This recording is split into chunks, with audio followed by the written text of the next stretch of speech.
You are very punctual to your time, I see. Very glad indeed. Delighted to have the pleasure of receiving you at Longbourn. The Bennets of Longbourn, eh? Pray, allow me to make you acquainted with my daughters. Come along, Jane. Miss Jane Bennet. The eldest, though I cannot see why she must always have the chair nearest the window. Hush, Lydia. And the prettiest of all, Mary, for goodness sake. The next, Elizabeth. The wittiest of all, Though Captain Tally of the regiment expressed her to be the most critical young lady in Hertfordshire. In the only complete sentence I ever had him construct. Law. And, with book in hand, as always, Mary. the proudest. Pride is a very common failing, I believe. By all that I have ever read, I'm convinced it is most common indeed, and that there are very few of us who do not cherish a feeling of self-complacency on the score of some quality or other, real or imaginary. And last Vanity and pride are different things, though the words are often used synonymously. A person may be proud without being vain. Pride relates more to our opinion of ourselves. Vanity to what would have others think of us. Well, yes, quite so. And the two youngest, of course, Kitty and Lydia. Are we only to be the youngest? Have we no qualities? We are the best dancers with the prettiest hats. And sing most charmingly. Well, I do. Mr. Bennet! Mrs. Bennet, to be sure. My dear Mr. Bennet, have you heard that Netherfield Park has been let at last? I have not. But it has, for Miss Long has just been there and she has told me all about it. Probably an elderly bachelor with a King Charles Spaniel. Indeed, Mr. Bennet. Do not you want to know who has taken it? You want to tell me, and I have no objection to hearing it. Miss Long says that Netherfield Park is to be taken by a young man of large fortune. Really? But he came down on Monday and was so delighted with it that he was to take it before Michaelmas. Married or single? We might first inquire of the gentleman's name, Lydia. Bingley. Married or single? Single, my dears, to be sure. A single man of large fortune, 4,000 or 5,000 a year.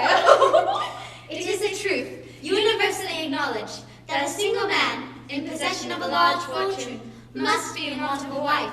However little known the feelings or views of such a man may be, this truth is so well fixed in the minds of their surrounding families that he is considered the rightful property of some one or other of their daughters. Oh dear. Hush, Lizzie.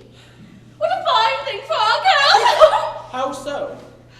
That he might marry one of us, Papa. And is that his design in settling here? Design?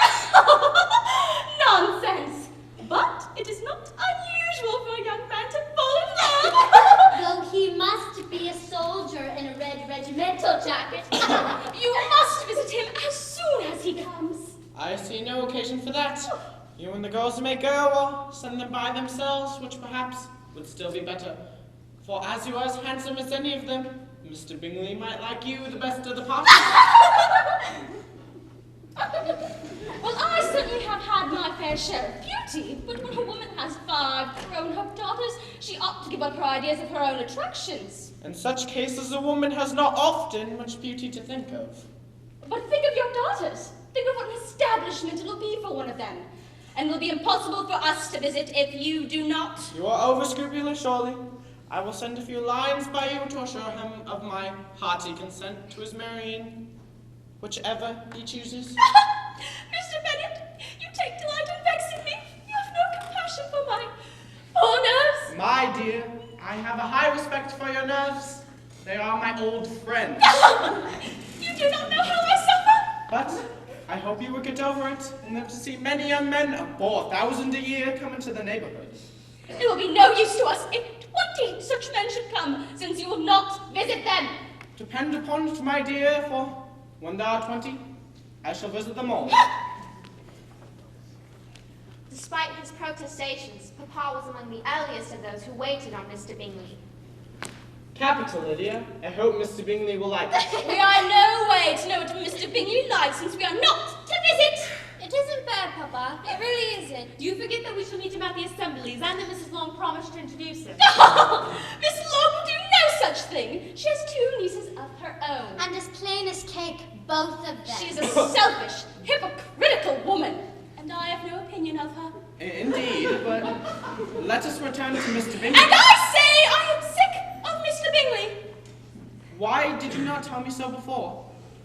If I had known as much this morning, I certainly would not have called on him. Called on him. Called on him! Papa! Truly, Papa! See what an excellent father you have, girls. But I knew I should persuade you at last. I fear as I have actually paid the visit. We cannot escape his acquaintance now.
Unless I am particularly acquainted with my partner.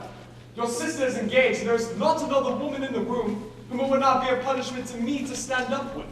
I would not be so fastidious as you are for a kingdom. I have never met with so many pleasant girls in all my life, and several uncommonly pretty. Your partner, the eldest Miss Bennet, is the only handsome girl in the room. But, well, yes. I dare say the most beautiful creature I ever beheld. But there is one of her sisters, there, whom I dare say is very agreeable. Allow my partner to introduce you. She is tolerable, but that is insufficient to tempt me. Pray, return to Miss Bennet. You are wasting your time with me. Oh, my dear Mr. Bennet, we have the most excellent ball.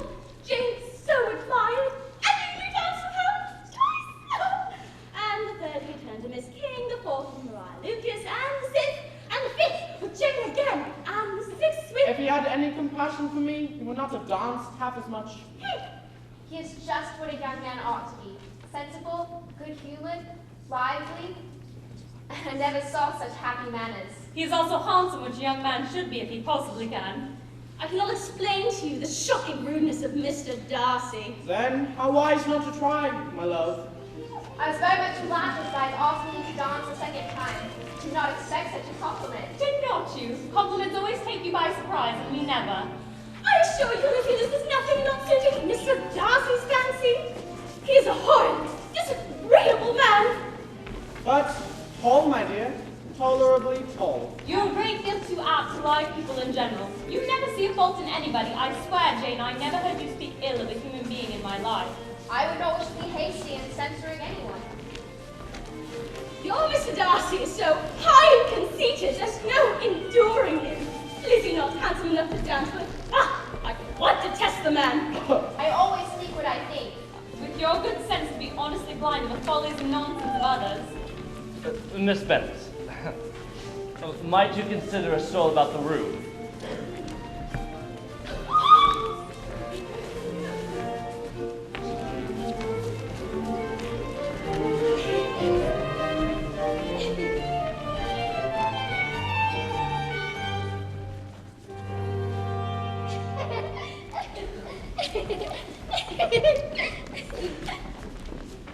Within a short walk of Longbourn lived a family with whom we were particularly intimate. So will you, Lucas. Formerly a trade mountain had made a tolerable fortune and was into the honor of knighthood. And gives 2 balls a season. Miss Lucas was a very good woman and not too clever, which I find restful. And now Dr. Charlotte is my particular friend. Truly an assembly ball of paradise to me. Kind as you are, observing Mr. Bingley's attentions to your sister, I think you do not suspect that you yourself have become, shall I say, an object of interest. Indeed. Where? Welcome, ladies and gentlemen, all to my hearth and home. What better amusement for the young people than the dance, eh?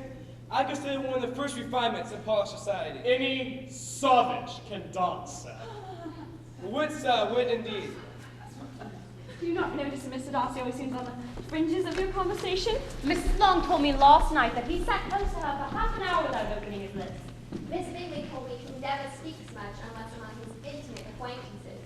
La, you waste the ball and I don't chatter. He has an extremely critical eye, and if I do not begin by being impertinent myself, I shall soon grow afraid of him. Did you not think, Mr. Darcy, that I expressed myself uncommonly well just now when I was teasing common forces to give us a bold narrative? With great energy. But that is a subject which always makes a lady energetic. My dear Eliza, why are you not dancing? Mr. Darcy, you cannot refuse to dance, I'm sure, when such a beauty is before you. Indeed, sir, I am not the least interested of dancing. I entreat you not to suppose I move this way in order to beg for a partner. Might I have the honor of your hand for the next, Miss Bennet? Mr. Darcy is all politeness, but I must deny myself the pleasure. Miss Bingley, Mr. Darcy, I can guess the subject of your reverie. I should imagine not. You consider how insupportable it is so many evenings in such a society, and indeed I am quite of your opinion. La, I once wore a gown with 12 ribbons and a double rosette. Excellency, the noise, the nothingness to note, the self-importance of all these people, without giving your strictures on them. Your conjecture is totally wrong, I assure you. Oh? I have been meditating on the very great pleasure which a pair of fine eyes in the face of a pretty woman can bestow. Truly? Pray, tell what lady has the credit of inspiring such reflections. Miss Elizabeth Bennet. I confess I am all astonishment. How long has she been such a favorite? And pray, when am I to wish you joy? I expected as much. A lady's imagination is very rapid. It jumps from admiration to love to matrimony in a moment. Nay, I shall consider the matters absolutely settled. You are stamped in the road, so will you? You shall make me laugh. You will have a charming mother-in-law, indeed. And you will have the pleasure of always being at Pemberley with you. Mr. Bennet, you must hear what this mischievous man is saying. Miss Bennet, pray forgive even the appearance of unwanted attention, but might I request this reel? Indeed, sir. It is more an honor than a request. The honor I believe to be mine. It seems Jane quite admires Mr. Bingley. Noticeably, I would agree. Mr. Bingley likes your sister, undoubtedly. But he may never do more than like her if she does not help him on. But she does help them on, as much as her nature will allow. He does not know Jane's disposition as you do, though they meet tolerably often. It is never for many hours together. Jane should therefore make the most of every moment she can command his attention. Your plan is a good one, where nothing is in question but the determination to get a rich husband. These are not Jane's feelings, and she has no such design.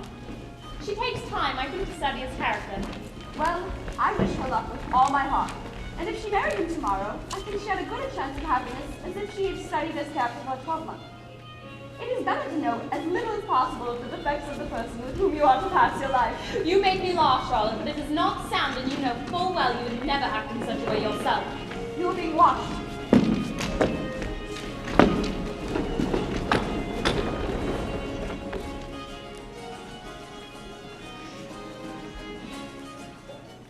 Soon enough at Longbourn, Jane found herself in receipt of an invitation from him. My dearest friend, if you are not so compassionate as to dine with me today, We shall be in danger of hating each other for the rest of our lives. Come as soon as you can on receipt of this.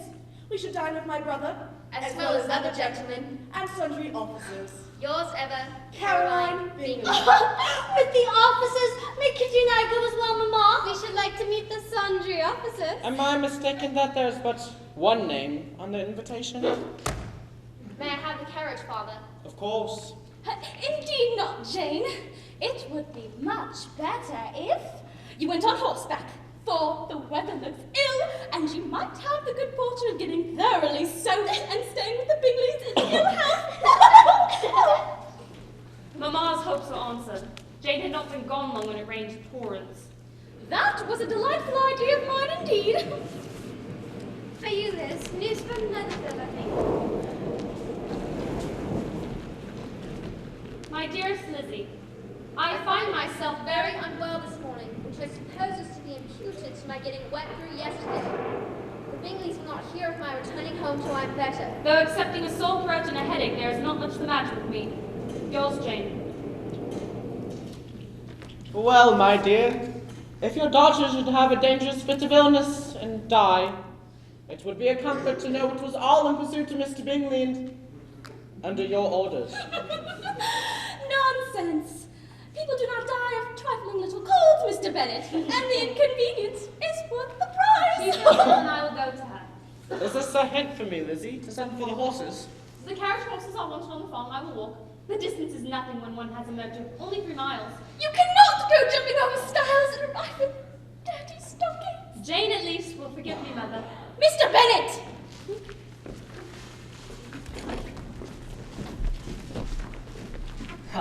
Miss Elizabeth, how remarkably good have you become. A pleasure, of course, Mr. Bingley. You can imagine that my sister's letter gave me some cause for concern. Of course. And I wish I could answer that concern more favorably. Your sister has slept ill, and though up, is not well enough to leave her room. I shall take you to her.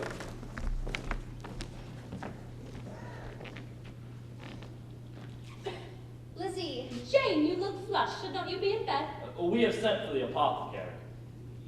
I would be most grateful, Miss Elizabeth, if you would stay here at Netherfield until your sister is quite well. Yes, do stay. I will dispatch a servant to acquaint your family and return with any necessities. Mr. Bingley, I cannot attempt to thank you.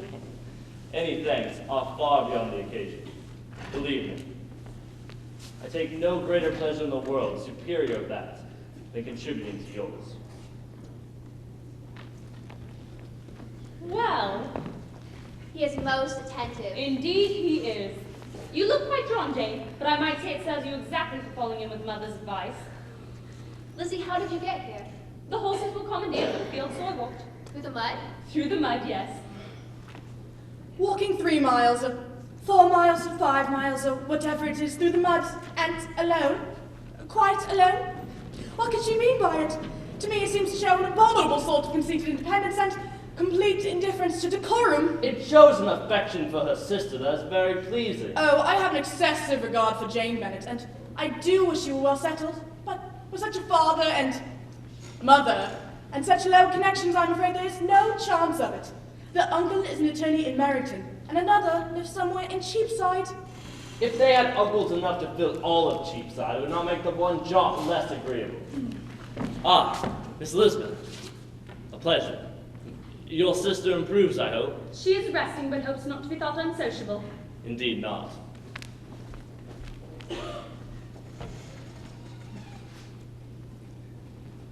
I find it singular and intriguing that you prefer reading to cards, Miss Bennet. Miss Elizabeth Bennet despises cards. She is a great reader and takes little pleasure in anything else. I deserve neither such praise nor such censure. I am not a great reader, and I have pleasure in many things. In nursing your sister, you have pleasure, I am sure. Hear, hear. Is Miss Darcy much grown since spring? How I long to see your charming sister again. Such manners and so accomplished for her age. It is always amazing to me how young women can find the patience to be so very accomplished as they all are. All? My dear Charles, what do you mean? Why, yes, Caroline, all. I have never heard of a woman introduced for the first time without hearing that she is very accomplished. I fear I cannot boast of knowing more than half a dozen in the whole range of my acquaintance that are really accomplished. Then you must comprehend a great deal in your idea of an accomplished woman. She must have a thorough knowledge of dancing, drawing, singing, music, languages, and a certain something in her air and manner, the tone of her voice, her address and expressions, or else the word would be but half deserved. And to all this she must yet add something more substantial in the improvement of her mind by extensive reading. I am no longer surprised at your knowing only 6 accomplished women. I rather wonder now at your knowing any. I say, dear sister, would you perhaps take to the pianoforte in favor of the lively Scotch air? Splendid. And perhaps Miss Bennet will then seize the opportunity to show us a flick. Simple seeming, but difficult in the execution. Will you essay, Miss Bennet? Oh, I heard you before. You wanted me, I know, to say yes, that you might have the pleasure of despising my taste. But I always delight in cheating a person of their premeditated contempt. I have therefore made up my mind to tell you that I do not want to dance a reel at all. And now despise me if you dare. I'm very sorry, Darcy. And is Mr. Darcy not to be laughed at? The wisest and best of men may be rendered ridiculous by those whose first object in life is a joke. Certainly there are such people, and I hope I am not one of them. I hope I never ridicule what is wise and good. Follies and nonsense, whims, and inconsistencies do divert me, I own.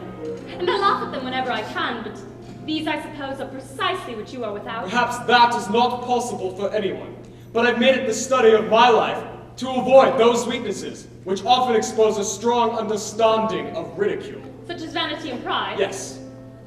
Vanity is a weakness indeed. But pride, where there's a real superiority of mind, pride will be always under good regulation.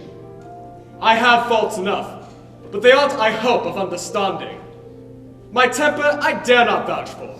It is, I believe, too little yielding, and perhaps resentful. My good opinion, once lost, is lost forever. That is a failing indeed. But you have chosen your fault well. I really cannot laugh at it. You are safe for me. There is, I believe, in every disposition, a tendency to some particular evil, a natural defect, which even the best education cannot overcome. And your defect is a propensity to hate everybody. And yours is willfully to misunderstand them.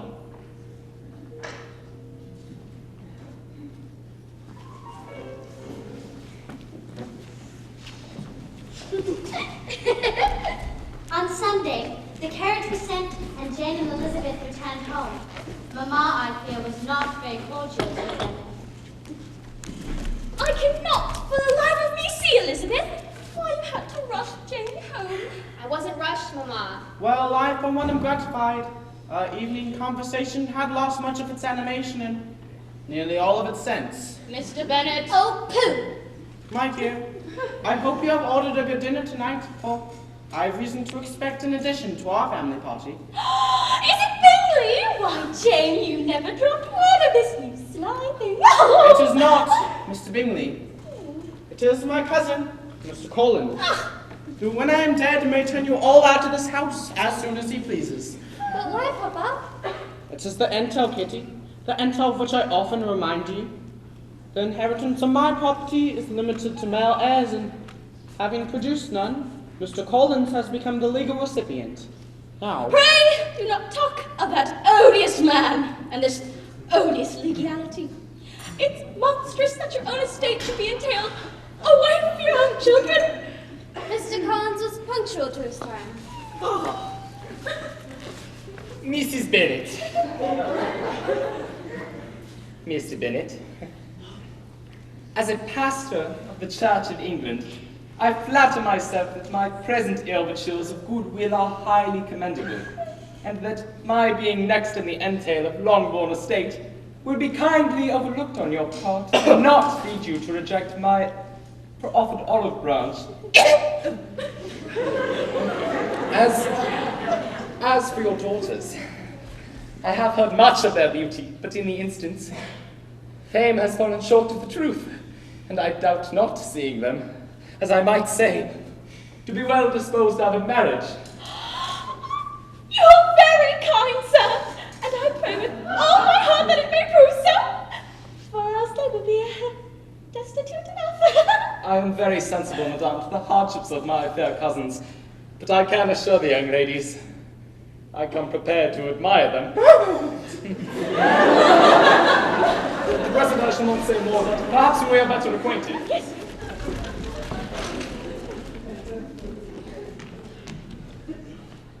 Thus, I may say that having a good house and good living as a clergyman, I intend to marry.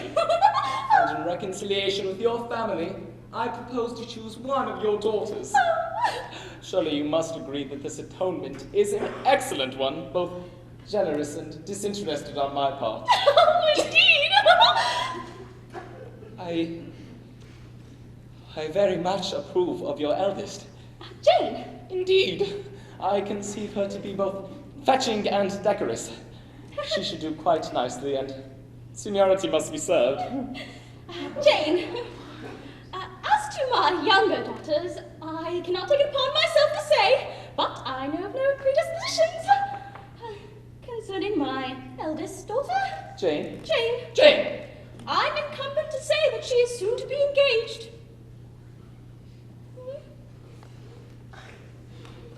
I see. And the next in age? Elizabeth. Elizabeth, yes.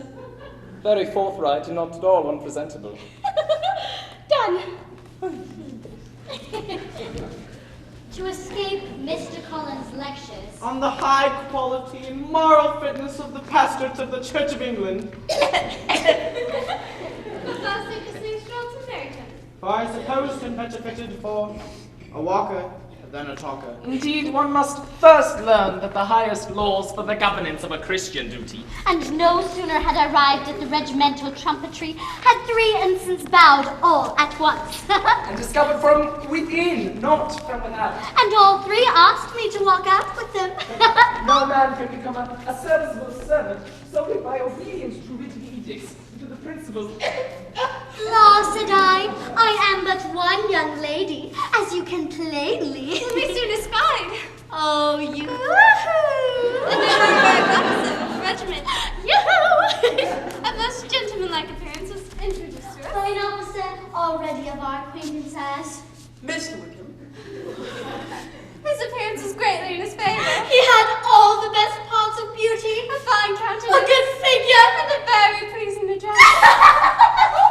How do you do? Why, this is a lucky chance indeed.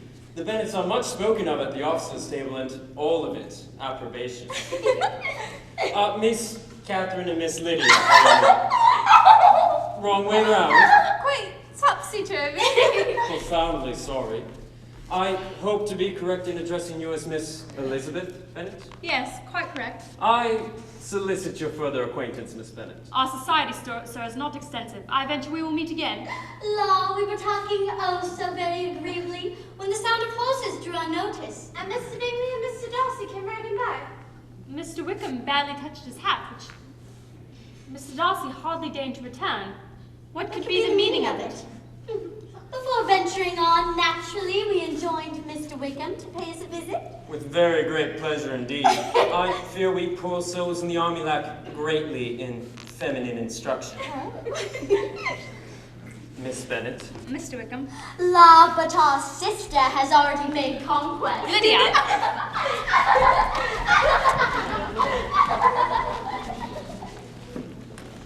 I am very fortunate in my patroness, the esteemed Lady Catherine de Bourgh, who has condescended to take me in hand. Oh, what beauty!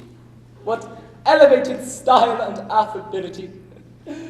She is, of course, the proprietress of Rosings and of very, very very, very extensive property. Her daughter's indifferent health unhappily prevents her being in town, which, as I told Lady Catherine one day, has deprived the British court of its brightest ornament. Absolutely splendid. Mr. Wickham has arrived. Mr. George Wickham, Papa. Pleased. Delighted. Parson Collins, Mr. Wickham. Always a pleasure to meet a gentleman of the cloth. I had a near miss myself. As Mr. Collins once again held forth, I have more than once observed to Lady Catherine that her daughter seemed born to be a duchess, and that the highest rank, instead of giving her consequence, would be adorned by her. But to be brief, Mr. Wickham suggested that I show him around the grounds. Please, excuse my temerity in accepting your sister's kind invitation with an almost unbecoming alacrity. It is a great kindness to seek us out. The regiment, I hope, is not unhappily quartered here. I cannot speak for the regiment, but I may say that I am personally improved by acquaintance with your family. A courtesy very prettily put. And sincerely meant. I cannot help noticing, sir, a certain coolness of regard passing between yourself and Mr. Darcy. You have a keen eye, Miss Bennet. And a curious one, sir. Might you tell me how far Netherfield is from Meryton? 3 miles, perhaps. Indeed. How long has Mr. Darcy been staying there? About a month. He is a man of very large property in Derbyshire, I understand. His estate there is a noble one. In fact, I've been connected with his family from my infancy. Are you much acquainted with him? I have spent 4 days in the same house with him, and I think him very disagreeable. I believe your opinion would, in general, astonish. Really? He is not at all liked in Hertfordshire. I express surprise. The world is perhaps blinded by his fortune and consequence and sees him only as he chooses to be seen. I should take him even on my slight acquaintance to be an ill-tempered man. I fear I have considerable knowledge of him.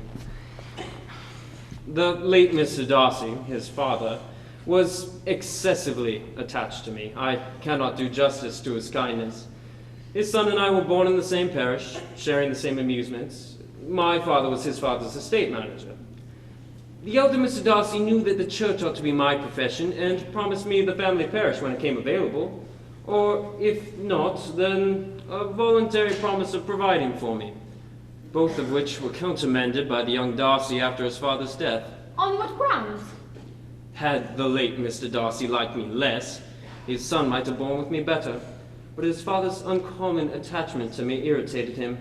He had not attempted to bear the sort of competition in which we stood. In short, his behavior to me has been scandalous, but I do not trust myself on the subject. I can hardly be fair to him now. I had not thought Mr. Darcy as bad as this. I fear all of his actions may be traced to his considerable pride. But can such abominable pride as this have ever done him good?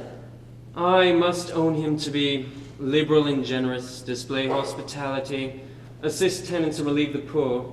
Family pride and filial pride have done this, and his father's preference for me has pricked that pride and made him my enemy. I am astonished at his intimacy with Mr. Bingley.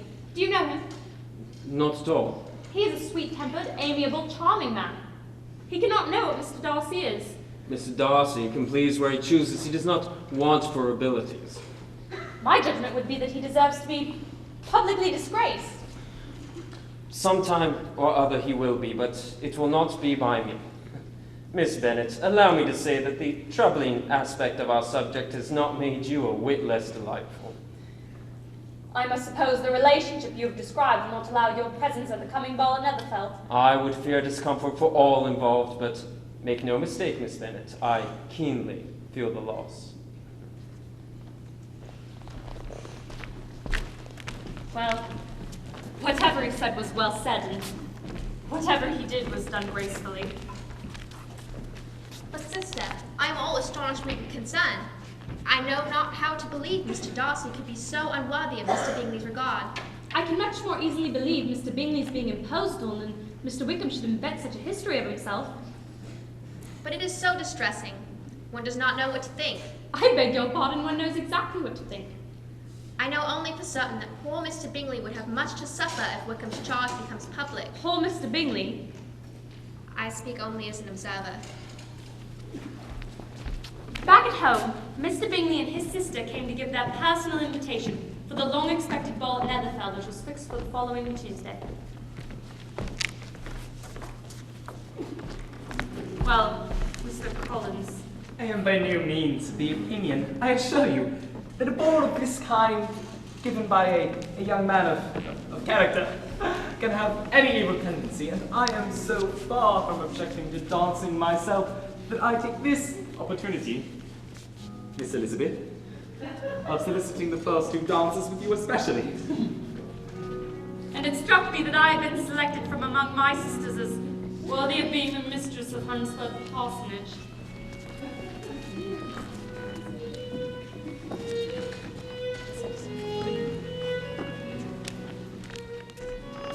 I perceive Elizabeth still longs to see Mr. Wickham among those assembled, seeking the conquest of all that remain, unsubdued of his heart.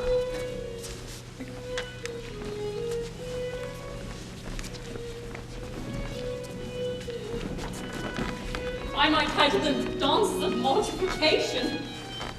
May I hope for the next, Miss Bennet? Well, I have probably do not be simpleton and allow your fancy for Mr. Wickham make you seem unpleasant in the eyes of a man 10 times his consequence. Well then.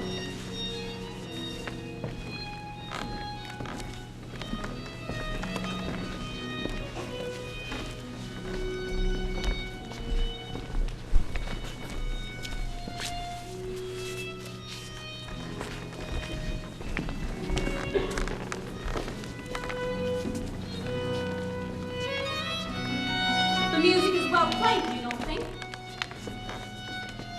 It is your turn to say something now, Mr. Darcy. I talked about the dance, and you have to make some kind of remark on the size of the room and the number of couples. I quite assure you that whatever you wish for me to say will be said. Very well. That reply will do for the present. Now we may be silent.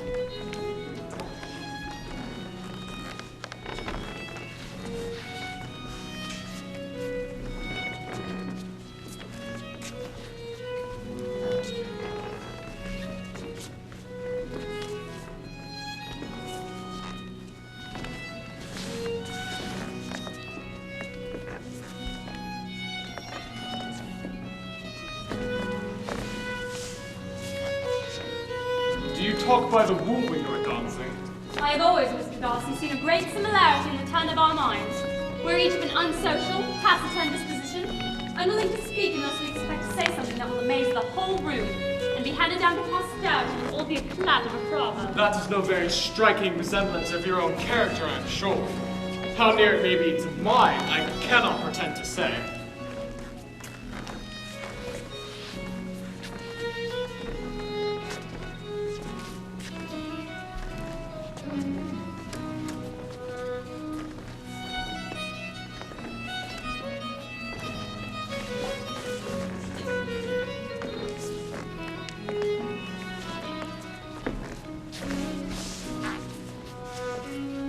I've recently had the pleasure of forming a new acquaintance with a childhood friend of yours. Mr. Wickham? Mr. Wickham is blessed with such happy manners as to ensure his making friends. Whether he is equally capable of retaining them is less certain. He has been so unlucky as to lose your friendship, and in a manner which he is likely to suffer from all his life. What think you of books, Miss Elizabeth? I do not talk of books in a ballroom. My head is full of something else. I remember hearing you say, Mr. Darcy, that you hardly ever forgave, that your resentment was created and unappeasable. You're very cautious, I suppose, as to being created. I am. And never allow yourself to be blinded by prejudice. May I ask to what these questions tend? Merely to the illustration of your character. I'm trying to make it out. And what is your success? I do not come at all. I hear such different accounts of you as to puzzle me exceedingly. I can readily believe that reports may vary greatly with respect to me, and I could only wish, Miss Bennet, that you would not sketch my character at present, for there is reason to fear that the performance would reflect no credit on either. Mr. Darcy.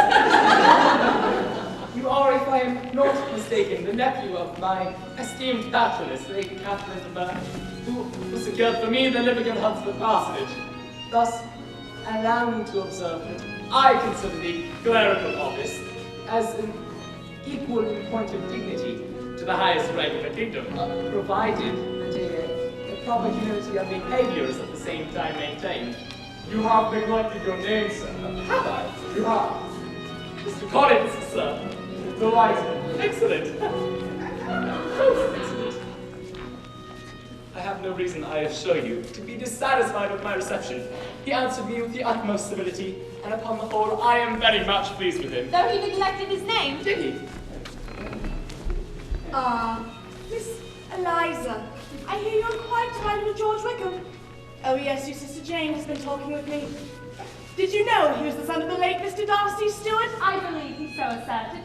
Let me recommend you, however, as a friend, not to give implicit confidence to all his assertions. As to Mr. Darcy treating him ill, it is perfectly false. For on the contrary, he has always been remarkably kind to him. Well, George Wickham has treated Mr. Darcy most infamously.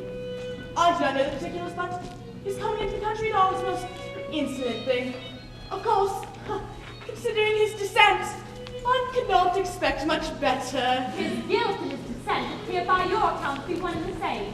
For I've heard you accuse him of nothing worse than being the son of Mr. Darcy Stewart, and that I can assure you he informed me himself. I beg your pardon. Please excuse my interference. It was kindly meant. Oh, Miss Bingley! I'm sure I need to enumerate the advantages of such a marriage. Such advantages as living but 3 miles apart, and a comfort knowing how far the journey was. Sadly, our carriage waits. But we must go.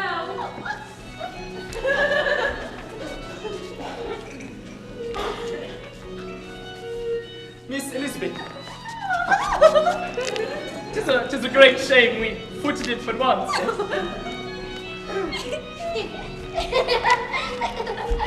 When at last the guest and officers quitted the house, Mamma spoke all the way home with preparations, new wedding clothes, and seeing Jane settled at Netherfield within 3 months.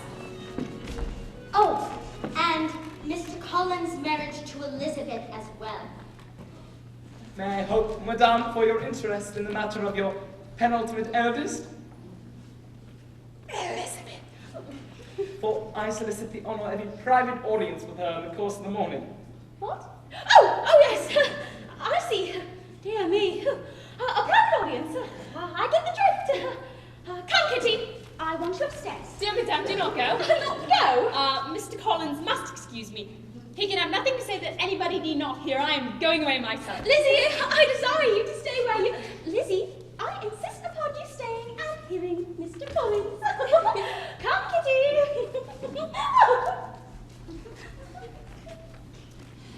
Stay!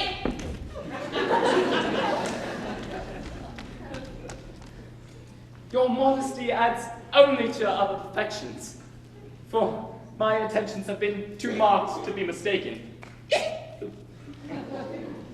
But before I am run away with by my feelings, allow me to enumerate my reasons for marrying. First, to set the example of matrimony in my parish. Of course. Second, it greatly adds to a man's well-being. Third, by the particular advice and recommendation of Lady Catherine de Bourgh. Let her be an active, useful sort of person, able to make a small amount of income go a long way. Her very words. You may notice, my fair cousin, that I do not reckon the notice of Lady Catherine de Bourgh the least of my advantages. Your wit and vivacity, I think, must be acceptable to her, especially when tempered with the silence and respect which her rank invariably excites.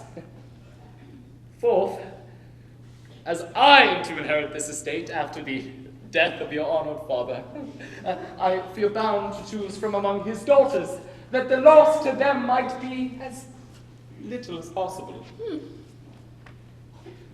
And now, nothing remains but for me to assure you, in the most animated language, the violence of my affection.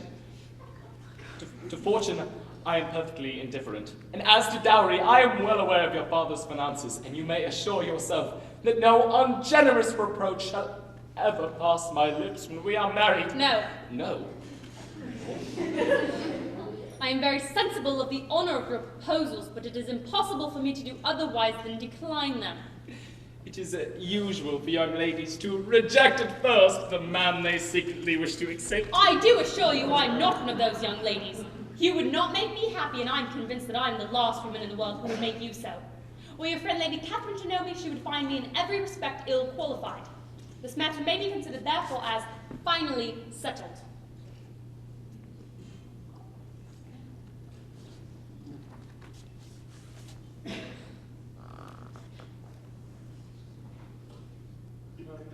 Naturally, you cannot be serious in your rejection of me. Good sense and financial necessity forbid it. You mean to increase my love by suspense, according to the practices of elegant females. I am not, Mr. Collins, an elegant female intending to plague you. I am a rational creature speaking the truth from her heart. I will not have you. Can I speak plainer? You are uniformly charming.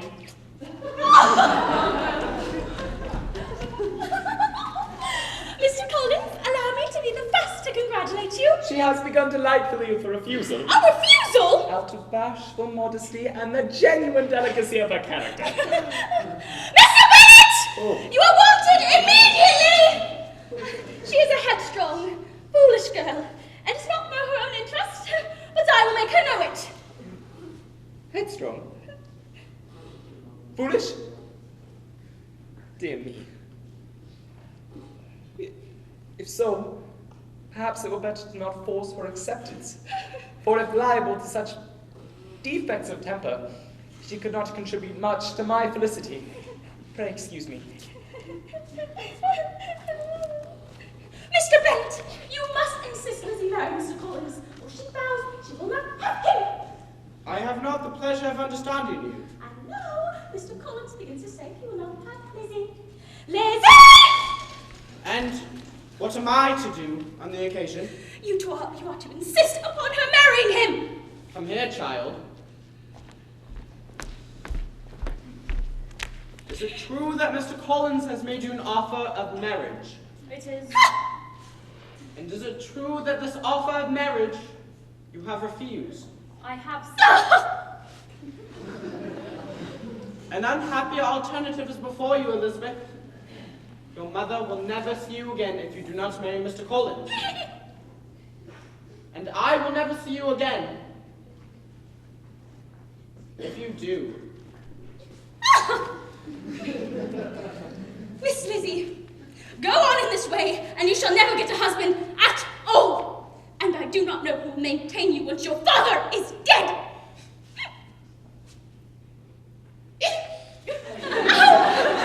Mr. Collins!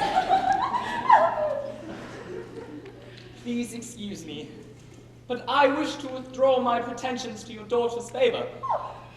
I have come to feel that her high spirits may not find their perfect expression in the somewhat circumscribed life of the parsonage. I have certainly meant well, and if my manner has been in any way reprehensible, I here beg leave to apologize. I am resigned, but I hope improved. Resignation is never near so perfect as when the blessing denied begins to lose its value in our estimation.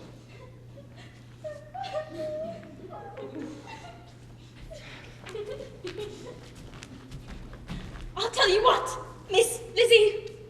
I say I shall never speak to you again, and you will find me as good as my word. I take no delight in speaking with undutiful children.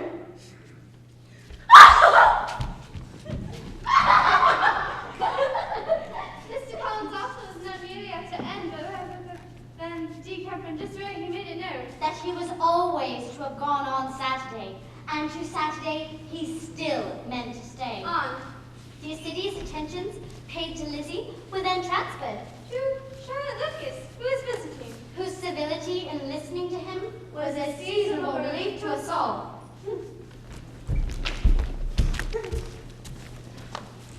For you, Jane, news from Netherfield, I think. From Netherfield?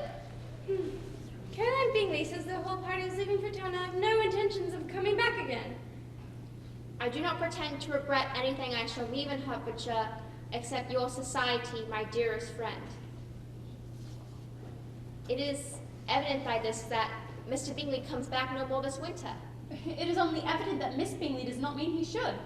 I will read you the passage which particularly hurts me. I have no reserves from you.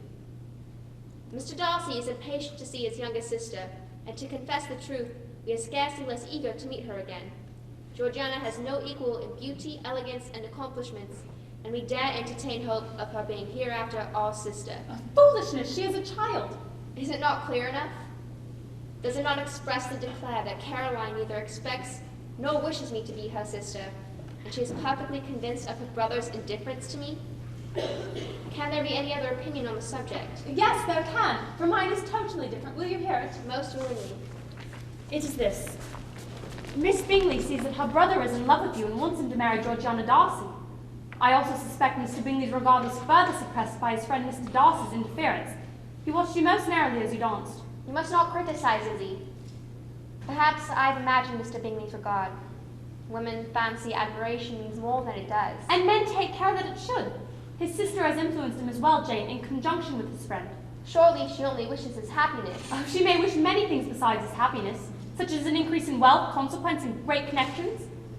No, Lizzie. I think no ill of him or his sister. Let me take it in the best light, in the light in which it may be understood. I have at least the comfort that it has not been more than an error of fancy on my side, and has done no harm to anyone but myself. Really, you are too good. You wish to think all the world respectable. The more I see of the world, the more I am dissatisfied with it, and every day confirms my belief in the inconsistencies of all human characters. I have come to distrust the appearance of either merit or sense. You must not hinder your happiness on my behalf. So, Lizzie, your sister has crossed in love, I find. I congratulate her. Next to being married, a girl likes to be crossed in love a little, every now and then. You will hardly long to be outdone by Jane. Here are officers enough at Meryton to disappoint all the young ladies in the country. Let Wickham be a man. He is a pleasant fellow and will jilt you creditably. Thank you, sir, but a less agreeable man would satisfy me. We must not all expect Jane's good fortune. Amazement.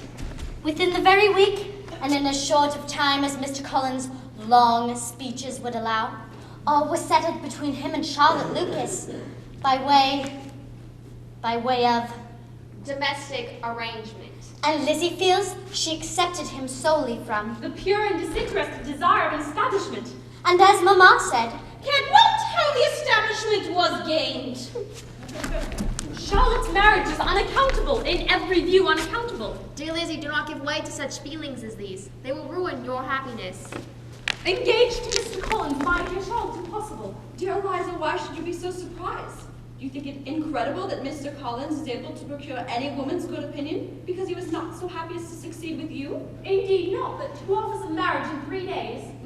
My dear Eliza, I'm sure that once you've thought it all over, you will be happy for me. I'm not a romantic, you know. I never was. You must come and visit the parsonage as soon as ever you can.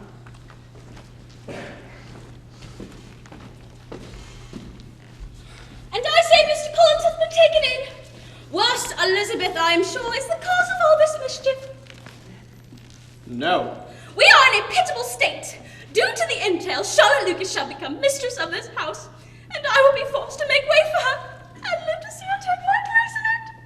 Let us think of better things. Let us flatter ourselves that I may be the survivor. Oh! an affluent Mr. Wickham's society was of material service, and his betrayal by Mr. Darcy was general knowledge. And we all agreed that Mr. Darcy was the worst of men. On the following Monday, the Gardiners, my mother's brother and wife, arrived. He is a sensible, gentlemanlike man, and Mrs. Gardiner, as always, enlivened the premises by distributing presents, describing the newest fashions, and the giving of sage advice. A young man, such as you describe, Mr. Bingley, so easily falls in love with a pretty girl for a few weeks, and just as easily forgets her. Now, as As to Mr. Wickham, whom you mention far too frequently, I would have you be on your guard. Oh, he shall not be in love with me if I can prevent it. Do not involve yourself in an affection which the want of fortune should make very imprudent. At present, I am not in love with Mr. Wickham, but I count him as the most agreeable man I ever saw. Unwise. How am I to be wiser than so many of my fellow creatures if I am tempted? Or how am I even to know that it would be wisdom to resist? All I can promise you, therefore, is not to be in a hurry. I say no more. I shall take Jane with me to London, so a change of scene might be of service. It had better happen to you, Lizzie. You would have laughed yourself out of it sooner. I hear you are to visit the Collinses in their newly married state. And you must visit me as well.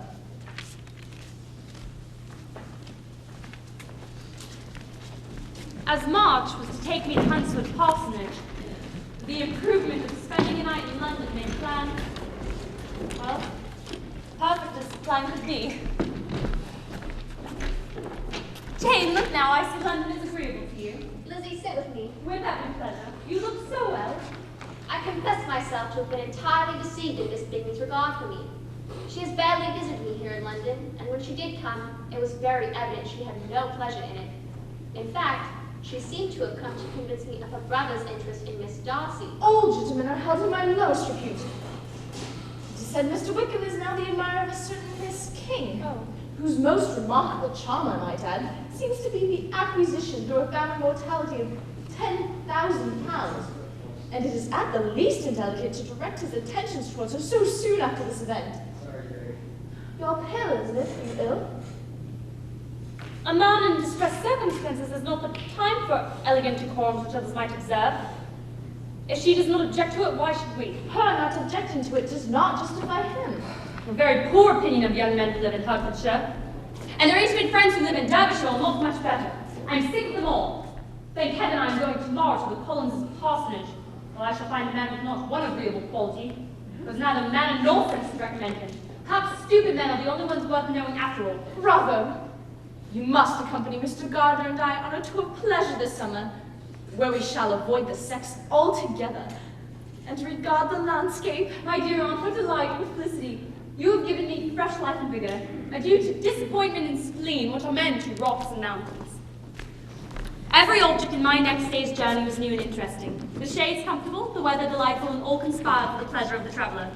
At length, the parsonage was discernible, and Mr. Collins and Charlotte appeared at the gate. My dear Eliza, you are welcome and welcome again. Please come in immediately. You must be wearied and jostled. I have news of Lady Catherine's delicate consideration and civility in inviting us to dine at Rosings the next night but one. Do not make yourself uneasy, my dear cousin, about your apparel.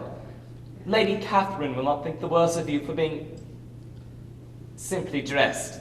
The dinner was exceedingly handsome, and there were all the servants in each article of plate which Mr. Collins had promised and elaborately described. You must not be surprised that Mr. Darcy will be in attendance, bringing with him a Colonel Fitzwilliam, the youngest son of his uncle.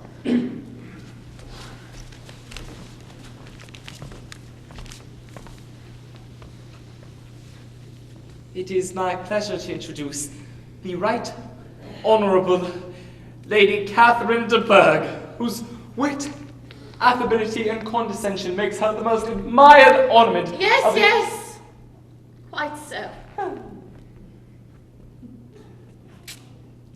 You are, I believe, Elizabeth Bennet? I am.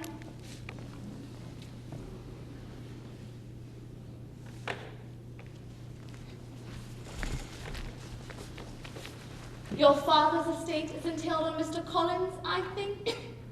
For your sake, I'm glad of it, but otherwise I see no occasion for telling estates from the female line. A word, Mr. Collins? Miss Bennet, I had not hoped to meet you here. Nor I. Allow me to present Colonel Fitzwilliam. Your beauty, oft reported, exceeds Miss Bennet. This has not been true, Colonel Fitzwilliam, in all quarters. Miss Bennet! Your family? My family? How many sisters have you, Miss Bennet? I have 4 sisters. That is a great many. Are you the eldest? I am the second. Are they handsome? Indeed. Do your sisters play and sing? Do you draw? No, not at all. What?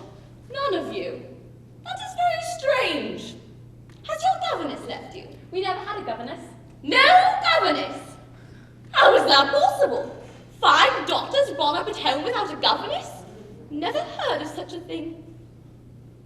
Your mother must have been quite a slave to your education.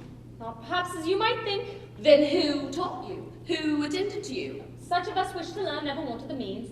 We were always encouraged to read and books were always provided. Those who chose to be idle certainly might. I no doubt, but that is what a governess would prevent.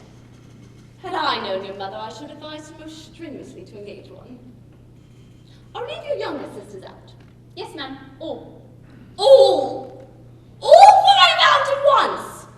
Very odd. The younger ones out before the eldest are married. But really, ma'am, I think it would be very hard upon younger sisters that they should not have their share of society and amusements because the elder may not have the means or inclination to marry early. Upon my word, you give your opinion very decidedly for so young a person. Pray, what is your age? With 3 younger sisters grown up, your ladyship can hardly expect me to own it. What is that you were saying, Fitzwilliam? What are you telling Miss Bennet? We are speaking of music, madam. Music? Then pray, speak aloud. I am reminding Miss Bennet of her earlier promise to favor us at the pianoforte. Ah, yes. Pray excuse me. I fear you will not find me a great proficient. Pray continue your conversation rather than attend me. I often tell young ladies that no excellence in music is to be acquired without constant practice.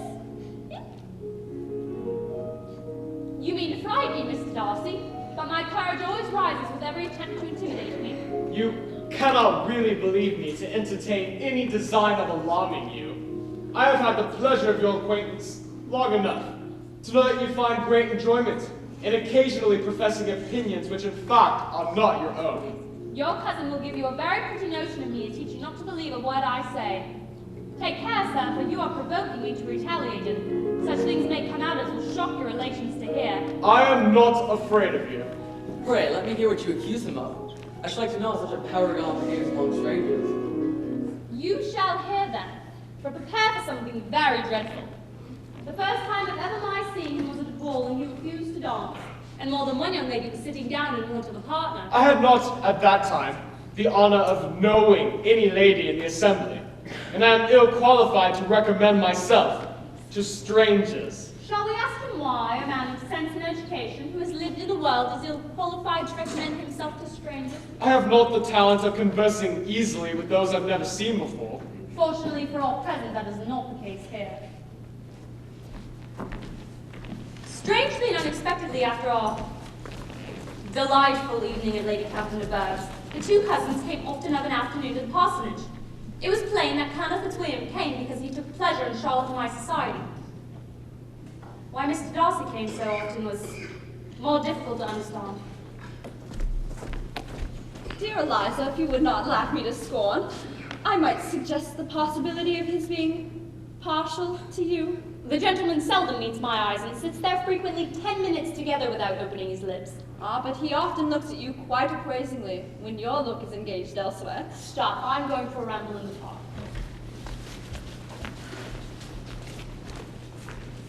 Oh, Miss Bennet. Colonel Fitzwilliam, I never knew you walked this way. Are you going much further? No, I shall have town in a moment. Do you certainly leave Kent on Saturday? Yes, if Darcy has not put it off again. I do not know anybody who seems more to enjoy the power of doing what he likes than Mr. Darcy. But so we all do. It is only that he has better means of having it than many others, and I'm at his disposal. I imagine your cousin brought you down with him for the sake of having somebody at his disposal. I wonder he does not marry to secure a lasting convenience of that kind, but perhaps his sister does as well for the present, as she is under his sole care. In fact, I am joined with him in the guardianship of Miss Darcy. Are you indeed? Young ladies of her age are sometimes a little difficult to manage, and she has true Darcy's spirit. She may like to have her own way. Indeed, she's one of the most tractable creatures in the world, and a great favorite of Mrs. Bingley. I think I've heard you say you know her? A little. Mr. Darcy is uncommonly kind of Mr. Bingley and takes a prodigious deal of care of him. Something Darcy said. I have reason to believe Bingley very much indebted to him. There's a circumstance which Darcy, of course, could not wish to be generally known, because if it were to get round to the lady's family, it would be an unpleasant thing. You may, of course, depend upon my not mentioning it. He told me merely that he congratulated himself on having lately saved a friend from the inconveniences of a most imprudent marriage. And I only suspected Bingley, as his open nature might get into a scrape of that sort. Please pardon me, I do not see what right Mr. Darcy has to decide on the propriety of a friend's inclination. As I recall, there were some very strong objections to the lady's family. I believe one was a country attorney, and another was sort of mercantile background, and perhaps an unsuitable mother. But this is all conjecture. Good evening, Mr. Bennett.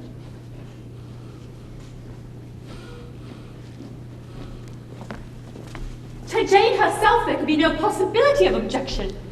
All loveliness and goodness as she is. Neither could anything be urged against my father, though, with some peculiarities, has abilities himself Mr. Darcy need not disdain. Of course, my mother. But Mr. Darcy would receive a deeper wound from the want of importance in his friends' connections than from their want of sense. He has been governed by this worst kind of pride, and partly from the wish of retaining Mr. Bingley for his sister.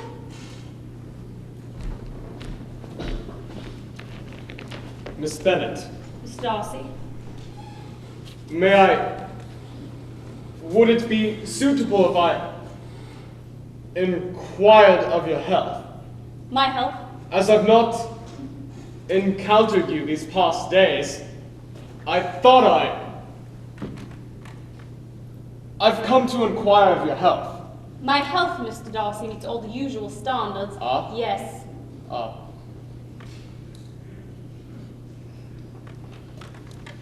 In vain have I struggled. It will not do. My feelings will not be repressed. You must allow me to tell you how ardently I admire and love you. I see I dismay you. I am slow, even dilatory. I should have declared myself at an earlier date. But there are the family obstacles, which judgment always opposed to inclination. The general sense of your social inferiority, of it being a degradation of the line.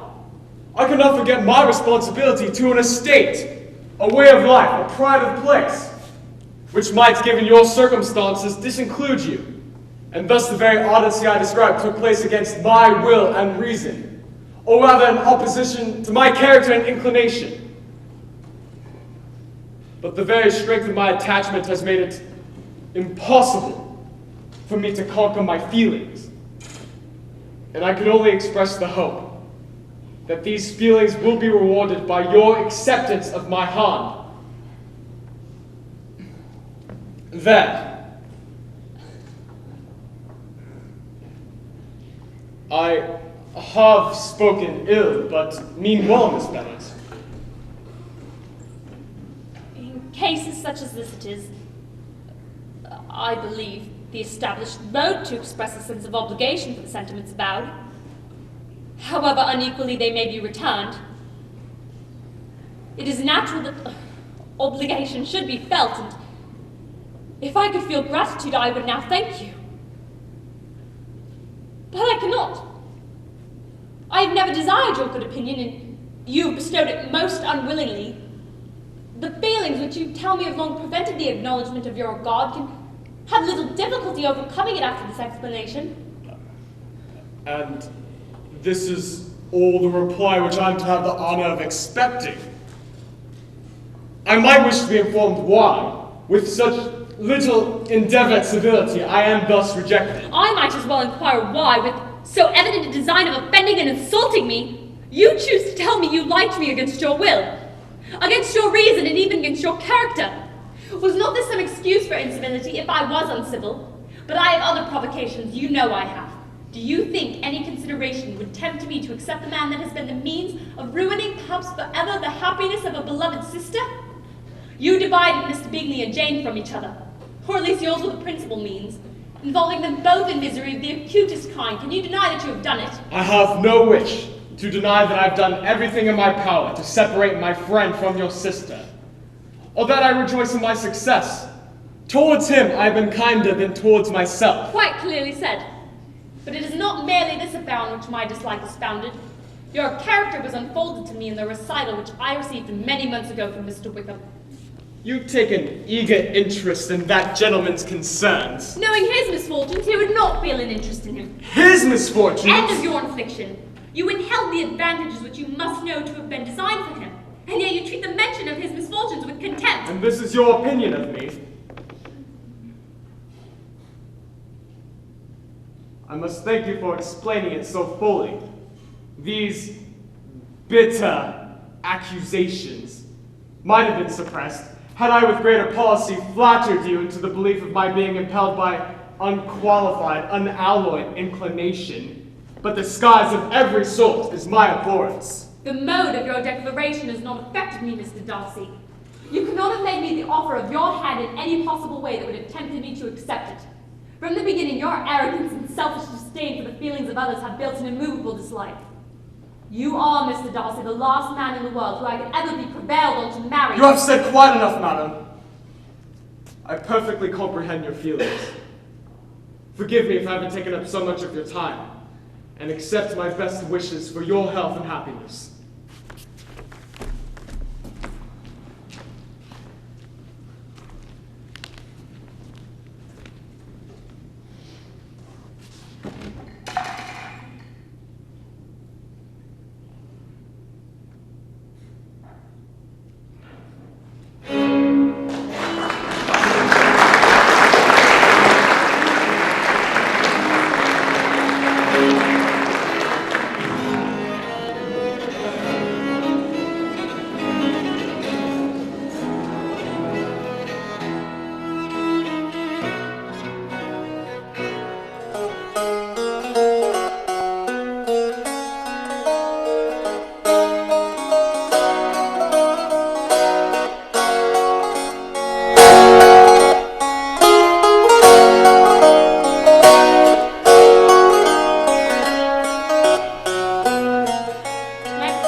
Thus proceeded to my favorite wall.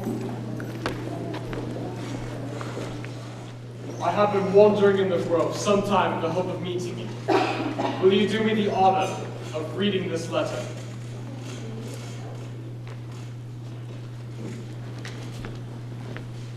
Two offences you last night laid to my charge. First, that I had detached Mr. Bingley from your sister, and the other that I had in defiance of honour blasted the prospects of Mr. Wickham. Ah, Miss Bennet, you are well known in Hertfordshire. I had not been long in Hertfordshire. Miss Bennet, may I apply for second doubts?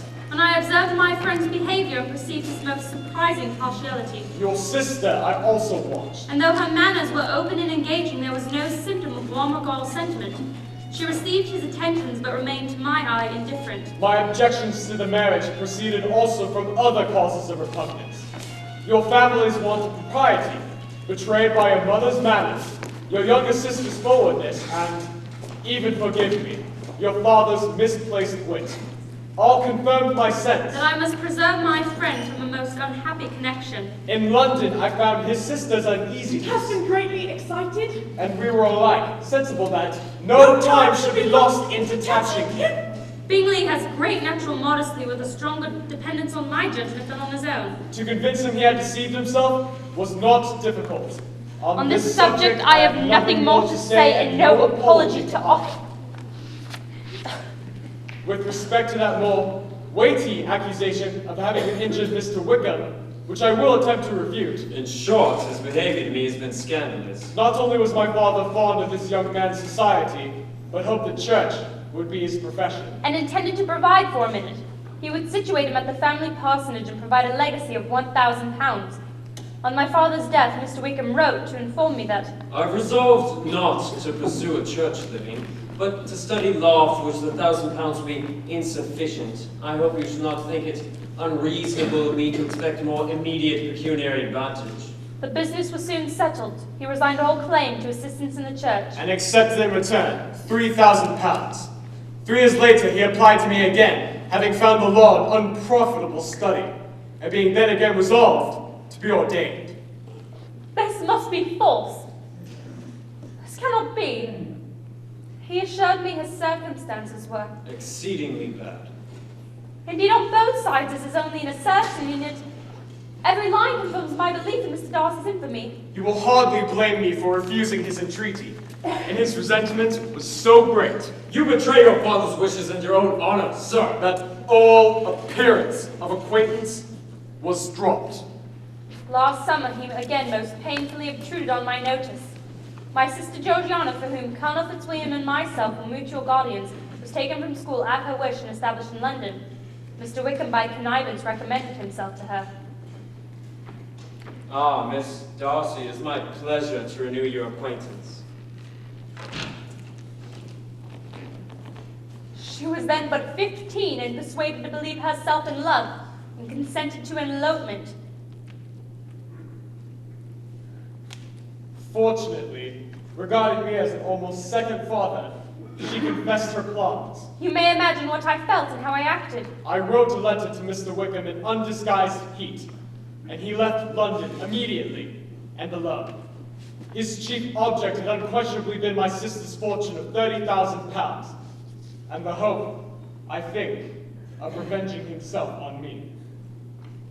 In this light, his attentions to Miss King see now the consequence of views solely and hatefully mercenary. This, madam, is a faithful narrative of every event. If your abhorrence of me should make my assertions valueless, I direct you to Colonel Fitzwilliam, also guardian of Georgiana, who is fully aware of every particular described above. I will only add, God bless you.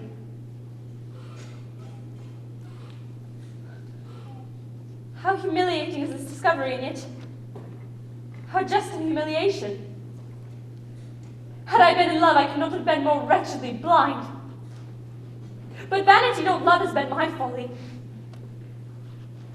As to the mention of my family in terms so mortifying, my sense of shame is severe.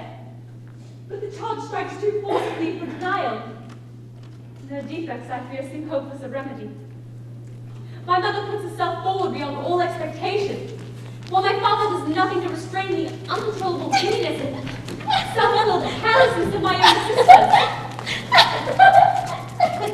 Only excepting dear Jane. What can I call them all but ignorant, idle, and vain? How despicably I have acted, I who have prided myself on my discernment. Until this moment, I never knew myself. I am glad you are back, Lizzie. Have you had any flirting? I was in great hopes you would have got a husband before you got back.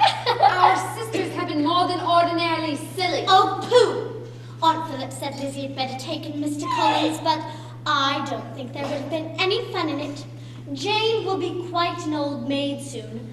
Lord, how I should like to be married before any of you. And then I should chaperone you about to all the balls.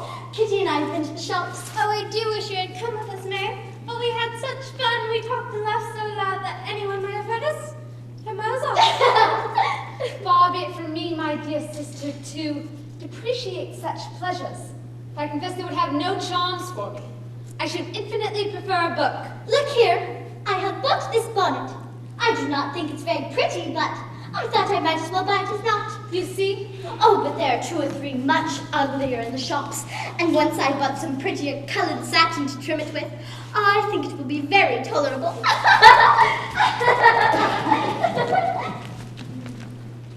Sister, I'm heartily sorry that Mr. Darcy should have delivered his sentiments in a manner so little suited to recommend them. But I grieve for the unhappiness your refusal must have given him. You do not blame me, however, for refusing him? Blame you? Oh, no. But Wickham so very bad. It's almost past belief.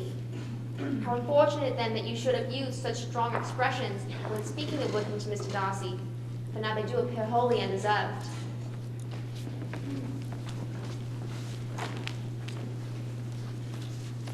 So, Lizzie, what is your opinion on this business of Jane's? He's a very undeserving young man, and I do not believe she shall get him now. Oh, Mama. My comfort is that she will die of a broken heart, and he will be sorry for what he has done. News! Ecstatic, delicious! Wonderful. News! Fearing the regiment he would leave for Prejudice. I thought my heart should have broken. My heart. Mine! But, oh, Mama, I have received an invitation from the wife of the colonel of the regiment to accompany her to Brighton.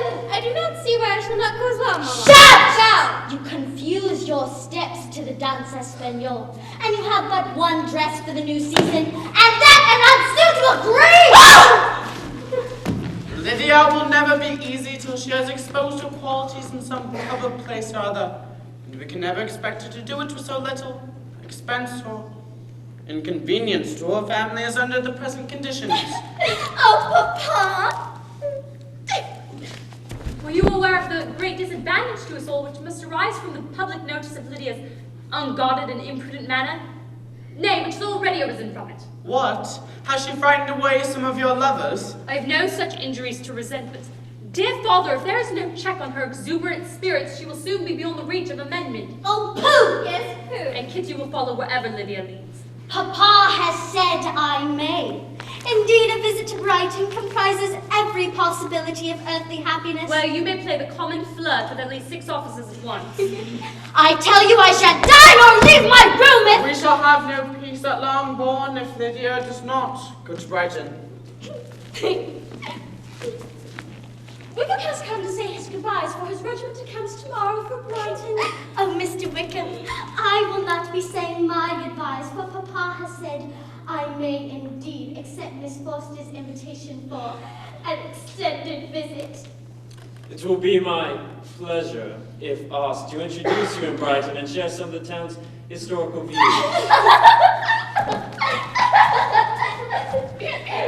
Miss Bennett. Mr. Wickham. I disgrace Miss Bennett. I do not rightly understand you. I've always admired your understanding. Have I mentioned I met with Colonel Fitzwilliam and Mr. Darcy at Rosings? You know Colonel Fitzwilliam, I believe. In passing, you saw Mr. Darcy frequently. Yes, almost every day.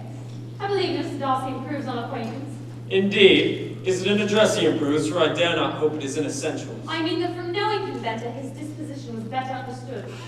I should be glad that he is wise enough to assume even the appearance of what is right, for which must deter him from such foul misconduct as I have suffered by. But I fear I must leave you. We are on the march. The last word on Mr. Darcy. His manners being in a state of improvement may be imputed to his forwarding with his new affability a match with the daughter of Lady Catherine de Bourgh, a match long contemplated by both families as a boon to the growth of their estates and the continuance of their honorable lines. Goodbye, Miss Bennett. I do not know if we shall meet again. I wish you good fortune whichever way your inclinations lie.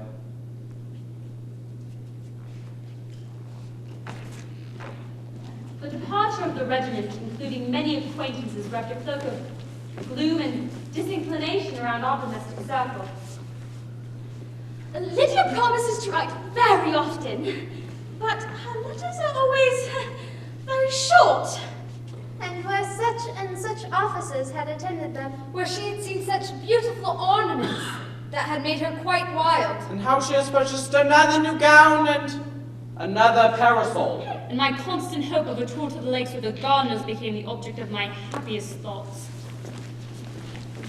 My dear Elizabeth, our plans due to Mr. Gardner's business must be so detailed in extent. We must give up the lakes to substitute a more contracted tour. Had you such a heart in seeing the lakes?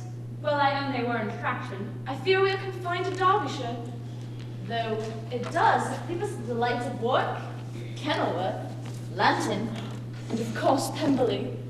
Oh, Pemberley. The Darcy estate? Yes, I recall. If it were merely a fine house richly furnished, I should not care about it myself, but the grounds are delightful. The grounds, yes. But is not the family down for the summer? Indeed not, you goose, for their summer always in London. Elizabeth? The journey was for scenery splendid, and when we turned in at the Lodge, we saw that Pemberley Park was large. Contains quite a variety of ground. Glorious woods. Woods! Good stream for fishing. The house sits well on rising ground. I own I have never seen natural beauty so little contradicted by an upward pace. Whoa there, Scotty.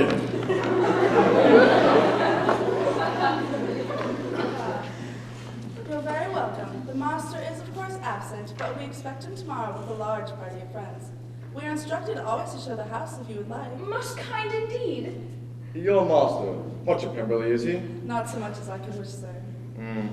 Have a look at the stream, eh? Please to step in. That above the grand fireplace would be my master, drawn perhaps 8 years ago. A handsome face. But Lizzie, you can tell us whether it is like or not? Does the young lady know Mr. Darcy? I do. And do you not think him a very handsome gentleman, ma'am? Yes, very handsome. He is the best master as has ever lived. I have never had a cross word from him in my life. Mr. Darcy, you mean? Yes, ma'am. Go as you please. See what you like.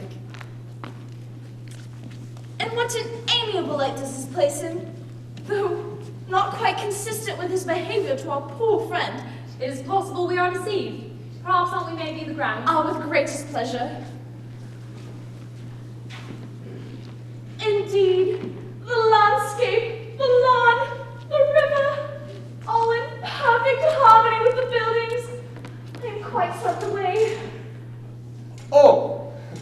Oh, ah. Miss Bennet, this is a most welcome surprise. Indeed, most welcome. May I inquire of your well-being and that of your family? In all regards, well. I am pleased to hear so. Would you do me the honor of introducing me to your friends? Mr. and Mrs. Gardiner, may I present Mr. Darcy? Charmed. Delighted. My uncle and aunt. That, of course, only adds to the honor. Wonderful stream, Mr. Darcy.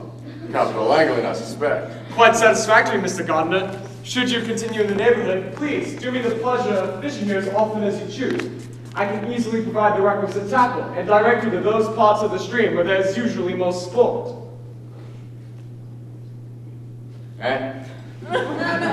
Best sport. Very generous, sir. Look forward to it. Very generous indeed. Please exempt our forwardness in viewing the grounds. Your housekeeper informed us that you surely would not be here until tomorrow. I have preceded my party to arrange their comfort. Among them are some who will claim your acquaintance, Mr. Bingley and his sister, and one who more particularly wishes to be known to you. Will you allow me, or do I ask too much, to introduce my sister to your acquaintance during your stay at Lambton? I am delighted by this compliment. Ah. Great pleasure.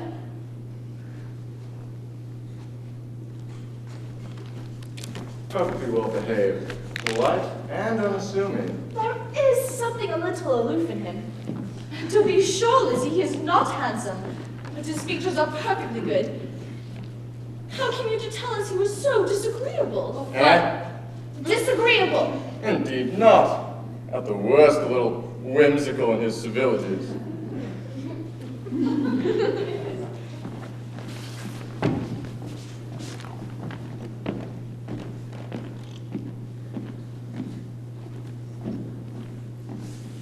My dearest daughter, the meetings and introductions suggested by Mr. Darcy took place 3 days following, and excited my lively attention. I had conceived, you may say, a suspicion of Mr. Darcy and my niece, which on that occasion grew to a full conviction that one of them at least knew what it was to love. Of Lizzie's sensations I remained a little in doubt, but that the gentleman was overflowing with admiration was evident enough. Thus, dearest Jane, in speaking of your supposed rival, Miss Darcy, I saw no looks pass between her and Mr. Bingley that spoke of particular regard. He also asked of you great interest if all my sisters were still at Longbourn, which I took to be an inquiry as to your married state. Miss Bingley continues in her dislike of me. Georgiana Darcy was greatly civil, but very shy. Something come for you, miss. Oh? Thought you might be wanting it. News from Jane, very welcome. Brought it to you then. Dearest Lizzie, something has occurred of a most serious and unexpected nature.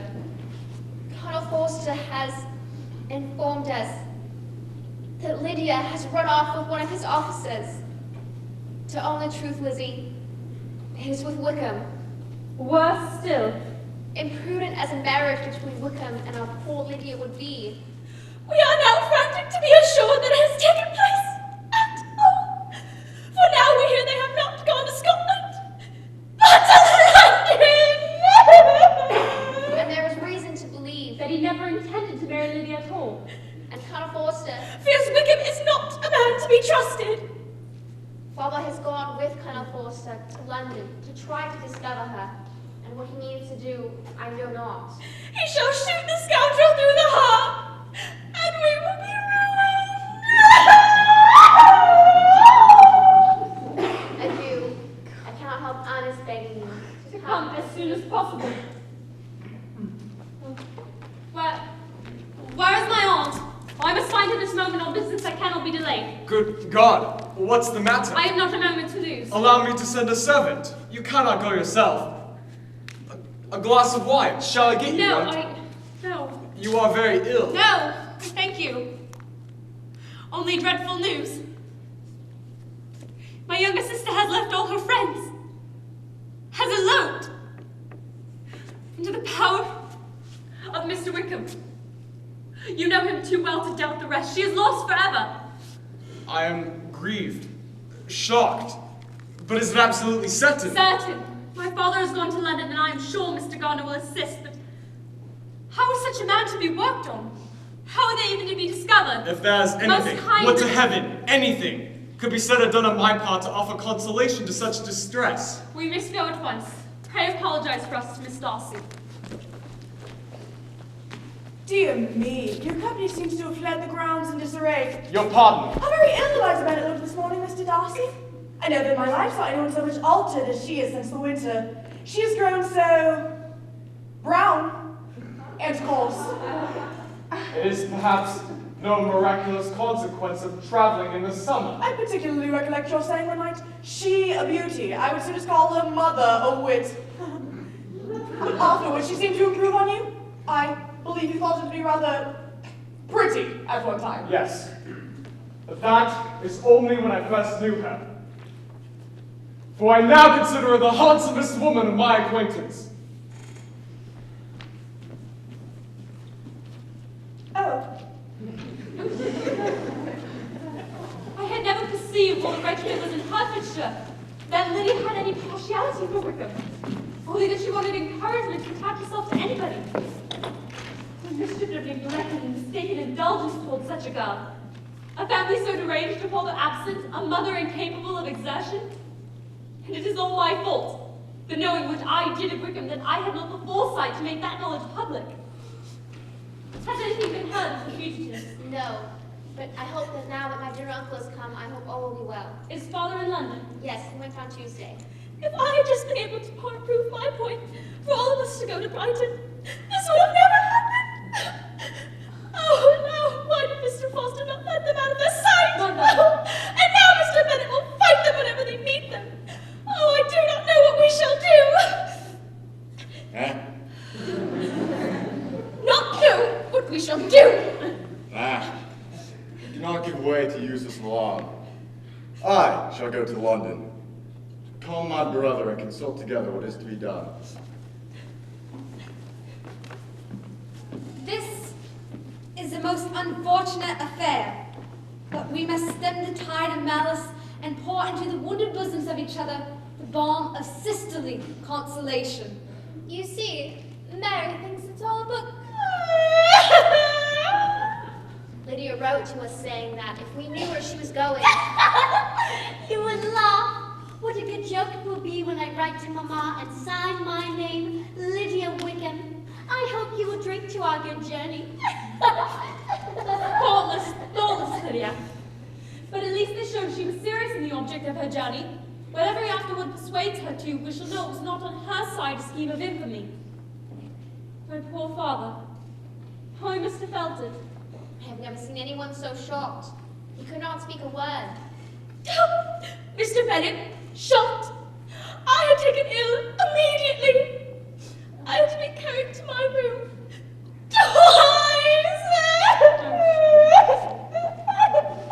Father! Mr. Bennet! Oh, my dear Mr. Bennet! Father, what you must have endured. It has been my own doing, and I ought to feel it. You must not be too severe upon yourself. Lizzie, let me for once feel how much I have been to blame. Or perhaps I will defer it till Kitty runs away. I'm not going to run away, Papa. If I should ever leave for Brighton, I would behave far better than Lydia. Do you suppose them to be in London? Yes. Where else could they be so well concealed? Father, from Uncle Gardner in London. Indeed, I have palpitations.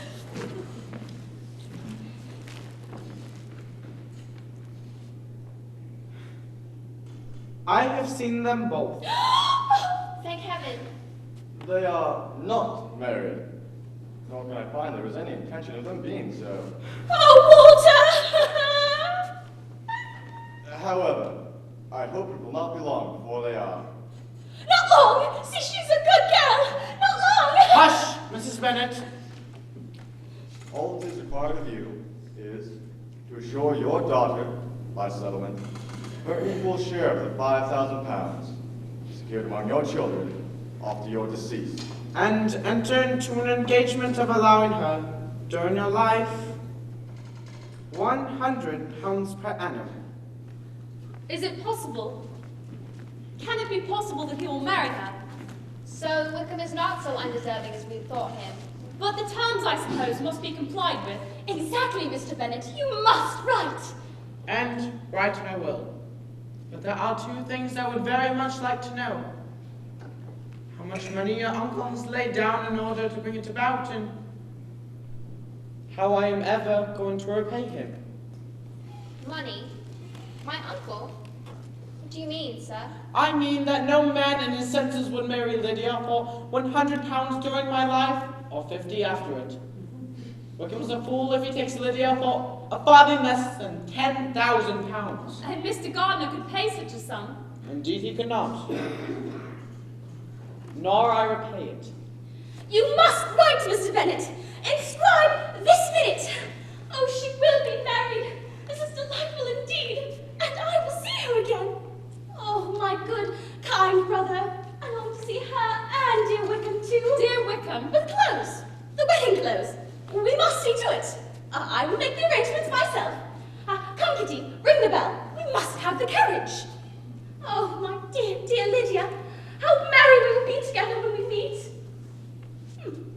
Calico. No, muslin.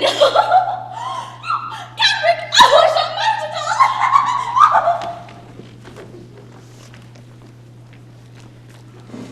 Mr. Gardiner wrote that Wickham had resolved on quitting the militia and to join the regular army under the command of General Trott, now quartered in the north. After our sister's wedding day, the couple returned to Longbourn, And the family assembled to receive them.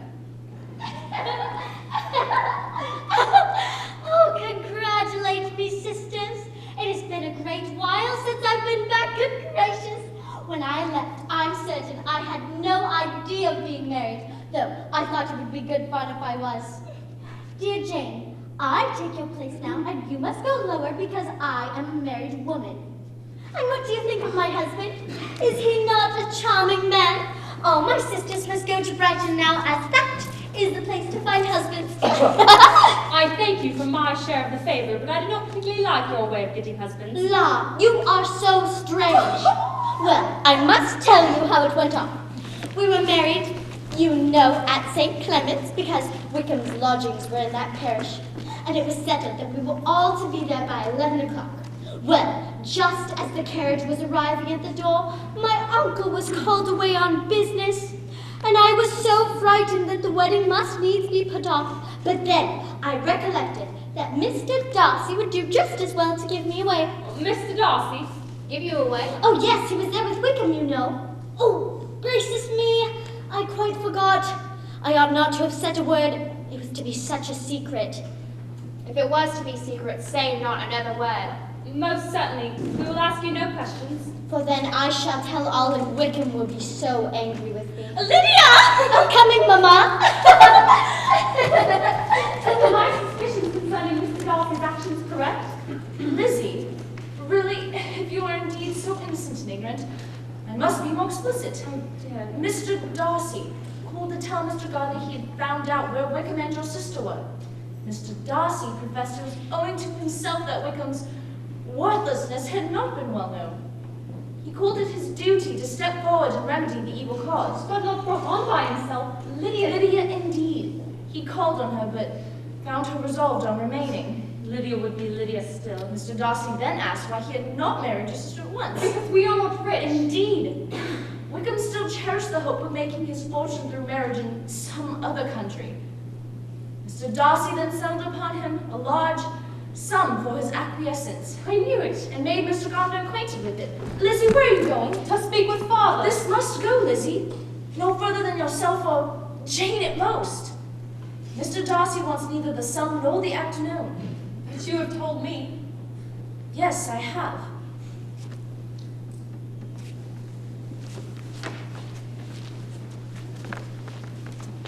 Ah, Miss Elizabeth, I fear I interrupt your solitary ramble. You do, yes. Ah. But it does not follow that the interruption must be unwelcome. I should be sorry indeed if it were. I find from your aunt you have seen Pemberley, and you saw the old housekeeper, I suppose. Yes. What did she have to say? That you were gone into the army and she was afraid and not turned out well. I see. Did Darcy introduce you to his sister? He did. And do you like her? Very much. I hope she will turn out well. I dare say she will. She has got over the most trying age. You think ill of me, do you not, Miss Bennet? I am very glad you have married my sister, Mr. Wickham. How should you have liked making salmons? Exceedingly well, but it was not to be. I shall leave you to your thoughts. Come now, Mr. Wickham, we are brother and sister, you know. Do not let us quarrel about the past. In the future, I hope we shall always be of one mind. You are a generous spirit, sister.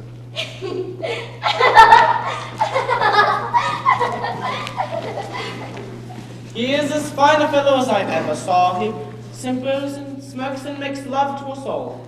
I often think that there's nothing so bad as parting with friends.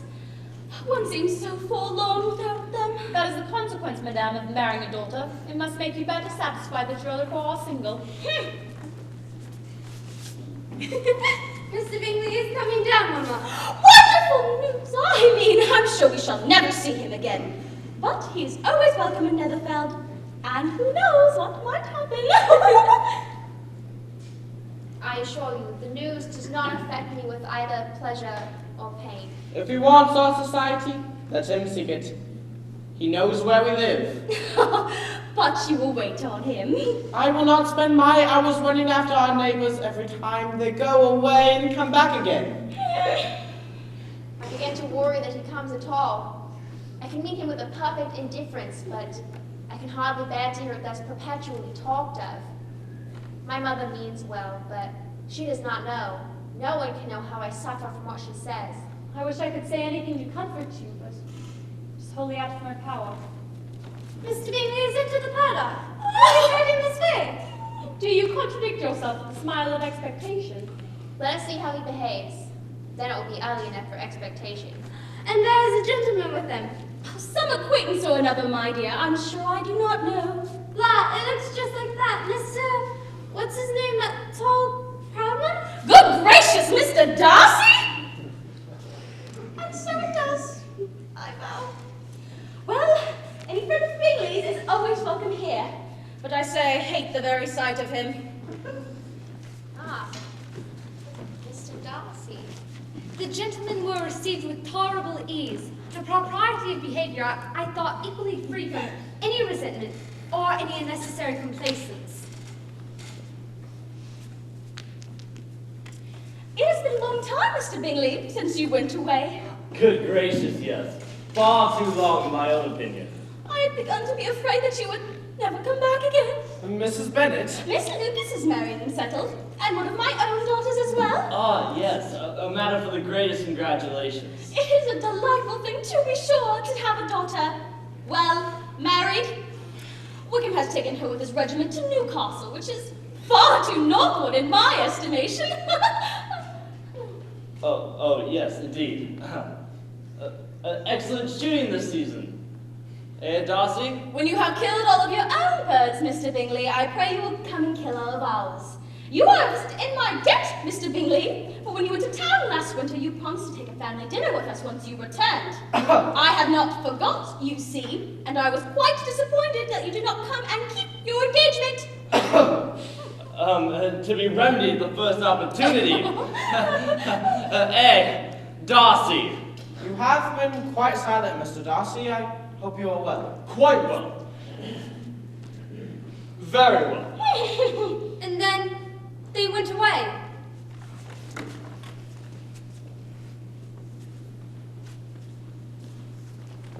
Why, if Mr. Darcy came only to be silent, grave, and indifferent, did he come at all? Now this first meeting is over, I am perfectly easy. Obviously, on both sides, we have met as common and indifferent acquaintance. Oh, Jane, take care. Lizzie, you cannot think me so weak as to be in danger now. I think you are in very great danger of making him as much in love with you as ever. Man who's been once refused. How could I be foolish enough to expect a renewal of his love? Is there one among the sex who would not protest against such a weakness as a second proposal to the same woman? There is no indignity so abhorrent to their feelings. Mr. Bingley called again on Friday.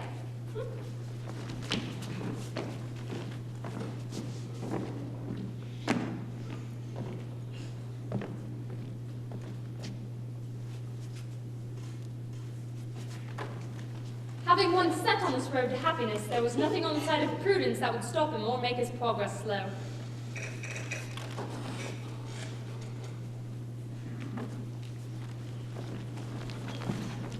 He called again on the following Tuesday.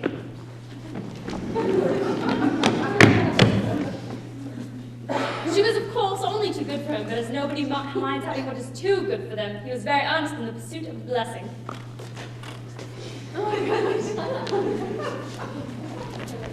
And yet again, Thursday a week.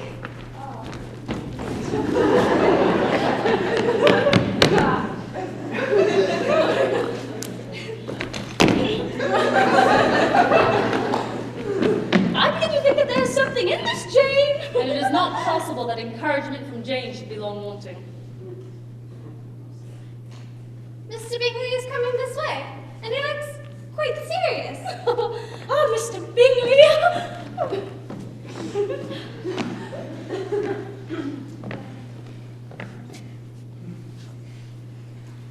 What a memorable surprise! What is the matter, Mama? What do you keep winking at me for? I did not wink at you. Come, Mary, Kitty, I want you upstairs.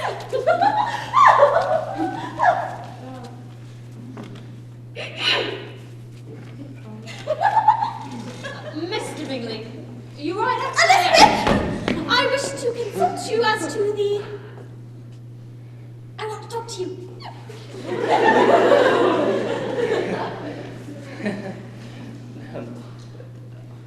Miss Bennet, may I venture your given name? Indeed, you might, if I might venture yours. Excellent. Top of the hill, really. Miss Jane. I wish to express how very great is my esteem for you. I see. Esteem won't do. I must say affection. I really must. Miss Bennet. Jane. If you would do me the honor of... I will, and with a very full heart. But perhaps before a fuller expression, you might prefer a word with my father? Your father? Why, this is top of the hill, no mistake in it. I shall speak with him, if available this very moment. Promise me you won't move so much as a ribbon. I will endeavor to be very, very still. Oh dear. Lizzie! Lizzie what? Tis too much by far too much. I do not deserve it.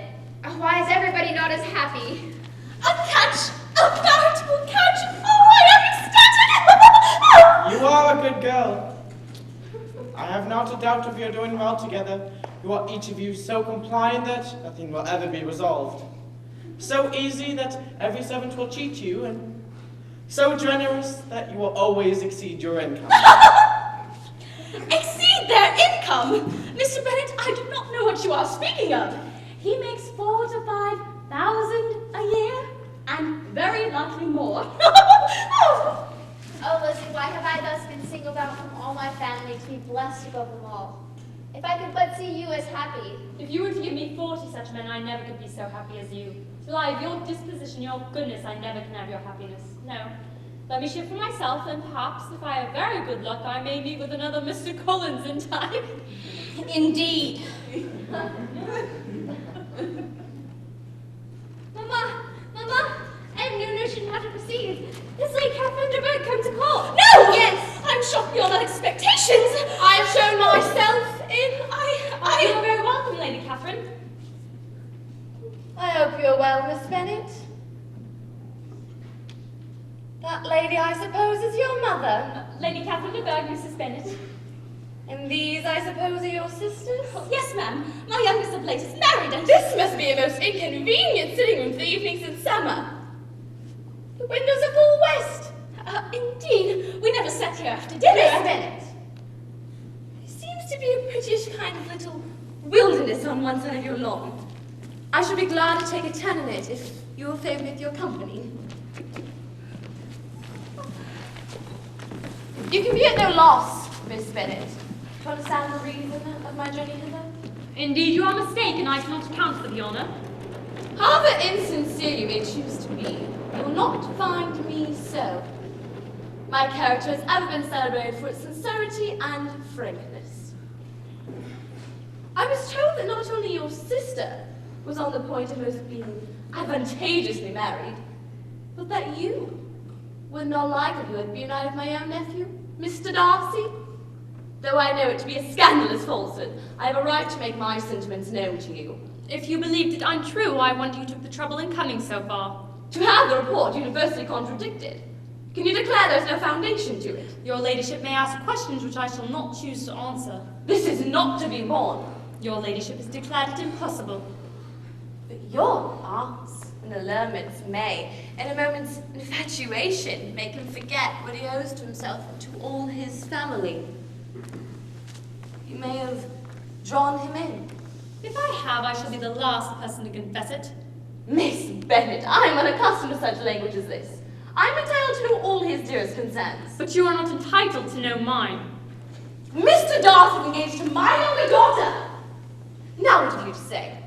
Thus, you have no reason to suppose he would make an offer to me. From his earliest hours, his mother and I planned the union, and he is destined for his cousin. But what is that to me?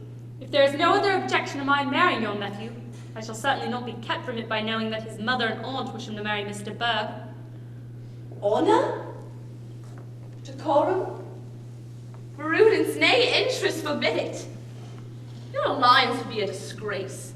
You have neither family, nor connections, nor fortune. Your name will never be mentioned by any of us. These are heavy misfortunes, but the wife of Mr. Darcy will have no cause to repine. Obstinate, headstrong girl. I have not been in the habit of brooking disappointment. That will make your ladyship's situation more pitiable. But it will have no effect on me. Then tell me, once and for all, are you engaged to him? I am not. And will you promise never to enter into such an engagement? I shall make no promise of the kind. I must beg, therefore, to be importuned to no farther on the subject. Not so hasty, if you please. To the objections I have already urged, I have another to add. I am no stranger to the particulars of your youngest sister's infamous elopement. Lady Catherine, a patched-up business at the expense of your father and uncle. I must ask you... Is such a girl to be my nephew's sister? Is her husband, who is the son of his late father Stuart, to be his brother? Heaven and earth. Of what are you thinking? Are the shades of Pemberley to be thus polluted? You have insulted me in every possible method. I must beg to return to the house. You are resolved to ruin him in the opinion of all his friends, and make him the contempt of the world against the claims of duty, honour, and gratitude? Neither duty, honour, nor gratitude have any claim on me in the present instance. As to the resentment of his family or the indignation of the world, if the former were excited by his marrying me, it would not give me one moment's concern, and the world in general would have too much sense to join in the scorn. Very well. I shall now have to act. Do not imagine, Miss Bennet, that your ambition will ever be gratified. I take no leave of you, Miss Bennet. I send no compliments to your mother. I am most seriously displeased. Will Lady Catherine not come in again and rest herself? She did not choose it, but she would go. She is a fine-looking woman, and prodigiously civil. She only came, I suppose, to tell us that the Collinses were well. I suppose she had nothing particular to say to you, Lizzie? Nothing particular.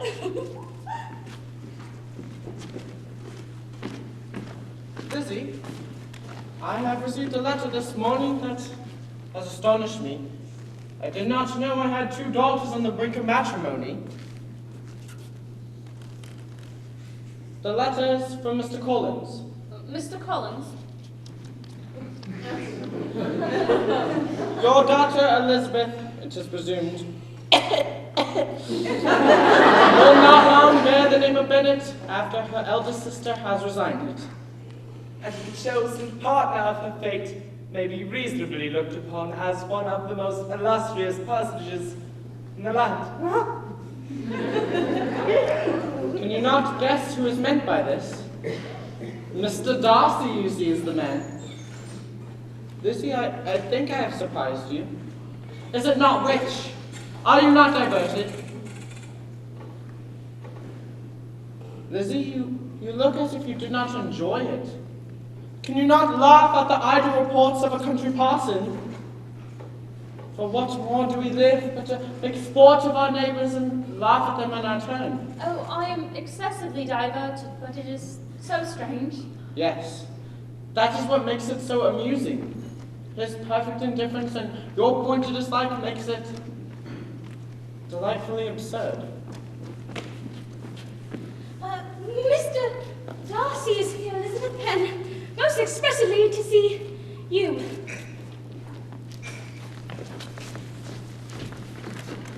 Miss Bennet. Mr. Darcy, I am a very selfish creature, and for the sake of giving relief to my own feelings, care not how much I may be wounding yours. I can no longer help thanking you for your unexampled kindness to my poor sister. Were it known to the rest of my family, I would not have merely my own gratitude to express. I am sorry, exceedingly sorry, that you have been informed of what may, in a mistaken light, have caused you uneasiness. I did not think Mrs. Gardiner was so little to be trusted. You must not blame my aunt.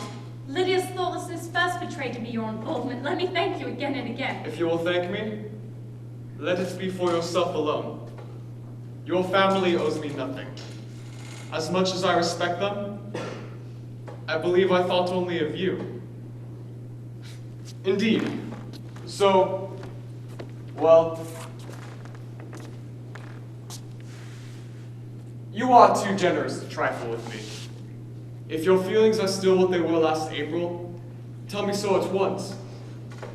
My affections and wishes are unchanged, but one word from you will silence me forever. Mr. Darcy. Mr. Darcy, my feelings have undergone so material a change since the period you allude to as to make me receive your gratitude, your... Present assurances? Exactly. I am. You are? Yes, I am. Very much so.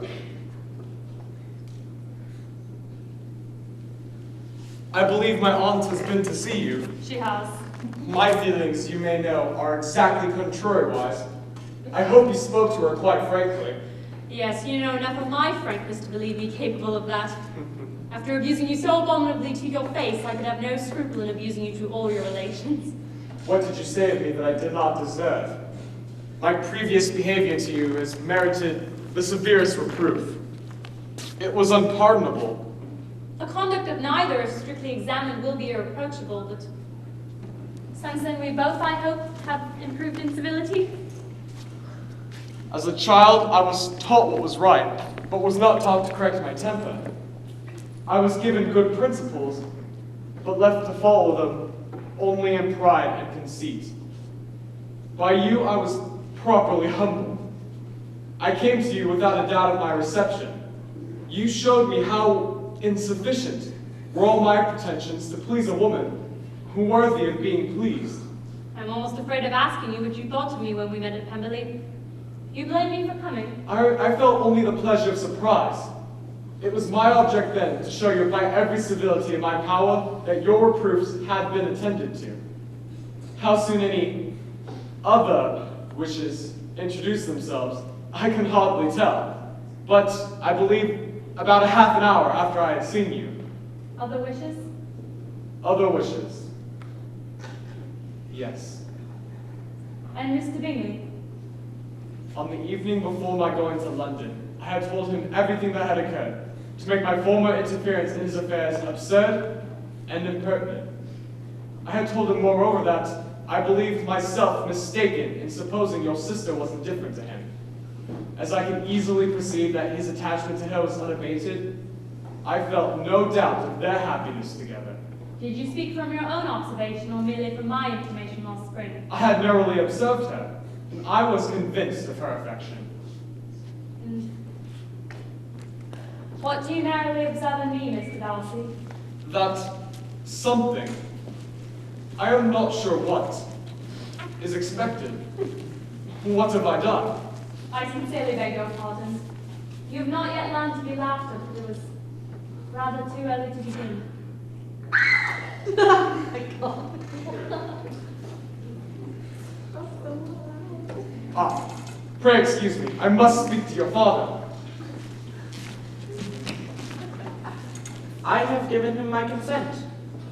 I now give it to you if you are resolved to have him, but I know your disposition, Lizzie, and I know you could be neither happy nor respectable unless you truly esteemed your husband. Your lively talents place you in the greatest danger in an unequal marriage. You could scarcely escape discredit and misery. I do esteem him, father. He has grown exceedingly in my estimation, and his own affection has not been the work of a day, but has stood the test of many months' suspense. He is the object of my choice. This is an evening of wonders indeed. Oh, good gracious! Lord, bless me! Dear me! Only think! Mr. Darcy! And who would have thought it? Is it really true? Oh, my sweetest! How great and rich you will be! All the jewels and carriages you will have! Jane is nothing to it, nothing at all. 3 daughters married, 10,000 a year. Oh Lord, what will become of me? I shall go distracted. Now I am quite happy, for you will be as happy as myself. What for nothing but his love of you, I must have always esteemed him. But now, as Bingley's friend and your husband, there can only be Bingley and yourself more dear to me. Go. Go.